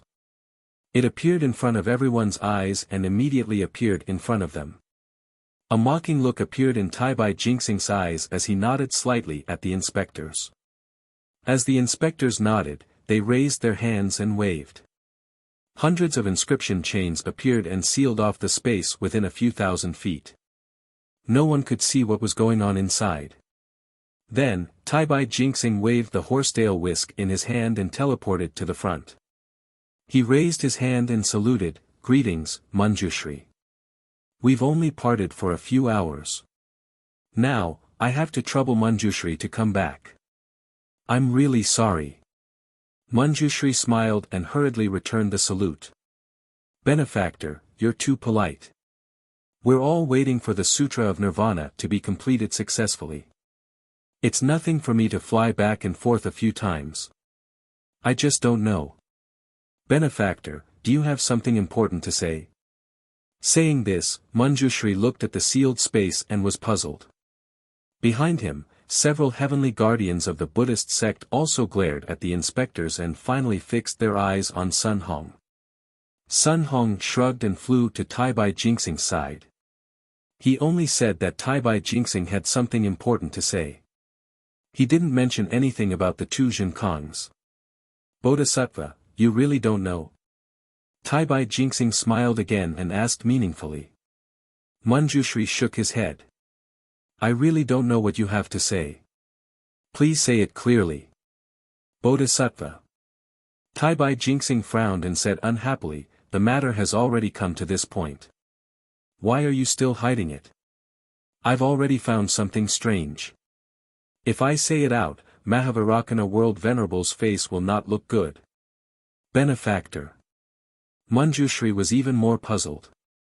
He raised his hand and pointed at the sealed space. I really don't understand. Is it the strange thing that Shurjan said? Indeed. Taibai Jinxing saw Manjushri's reaction and felt a little nervous. After answering, he asked tentatively, Bodhisattva really doesn't know what's inside? I really don't know. Please enlighten me. Manjushri nodded and answered. Okay. Taibai Jinxing smiled faintly and ordered, open the space and invite Manjushri Bodhisattva to take a look. Yes. Everyone nodded and waved their hands. All the inscription chains were withdrawn, revealing the two Jinkongs in the space. Ah! Manjushri was shocked. Why are there two Jinkongs? Yes. Taibai Jinxing smiled. There are two Jinkongs. That's why I don't know which one to choose. I specially invite Manjushri Bodhisattva to guide me. Bodhisattva, Bodhisattva. The two Jinkongs immediately jumped out of the space and flew to Manjushri Bodhisattva. They bowed and said, Jinkongs greet Bodhisattva. Unfortunately, after saying one sentence, the two Jinkongs shouted again, I am the real Jinkongs. He is the fake Jinkongs. You are the fake Jinkongs. I am the real Jinkongs. The other Jinkongs shouted with the same voice. Roar. As he spoke, the two Jinkongs roared and started fighting again. Manjushri Bodhisattva frowned and put his palms together. He asked, Amitabha. Benefactor, which one is the real Jinkongs? I can't tell. Taibai Jinxing smiled. Otherwise, I wouldn't have asked Bodhisattva to return. Benefactor, didn't you find something fishy? Manjushri Bodhisattva said unhappily. Fishy is fishy. The truth is the truth. Taibai Jinxing smiled and said, I can only find something fishy. As for the truth, I'm afraid only the Buddhist faction can find it. Hearing this, Manjushri Bodhisattva understood and said, Amitabha. Benefactor, you are overthinking. There must be some misunderstanding. My Laying Temple has always done things openly. It is impossible for us to do anything behind the scenes. Moreover, Chuanzang just brought his disciple back to the hidden immortal mainland. How could my Laying Temple do something so obvious? This fake Jinkongs must be from the demon race. Although Manjushri Bodhisattva said firmly, Taibai Jinxing was still skeptical. He nodded and said, Bodhisattva, I can believe in the world venerable. But these two Jinkongs. He. Bodhisattva, please use your divine power and we will know.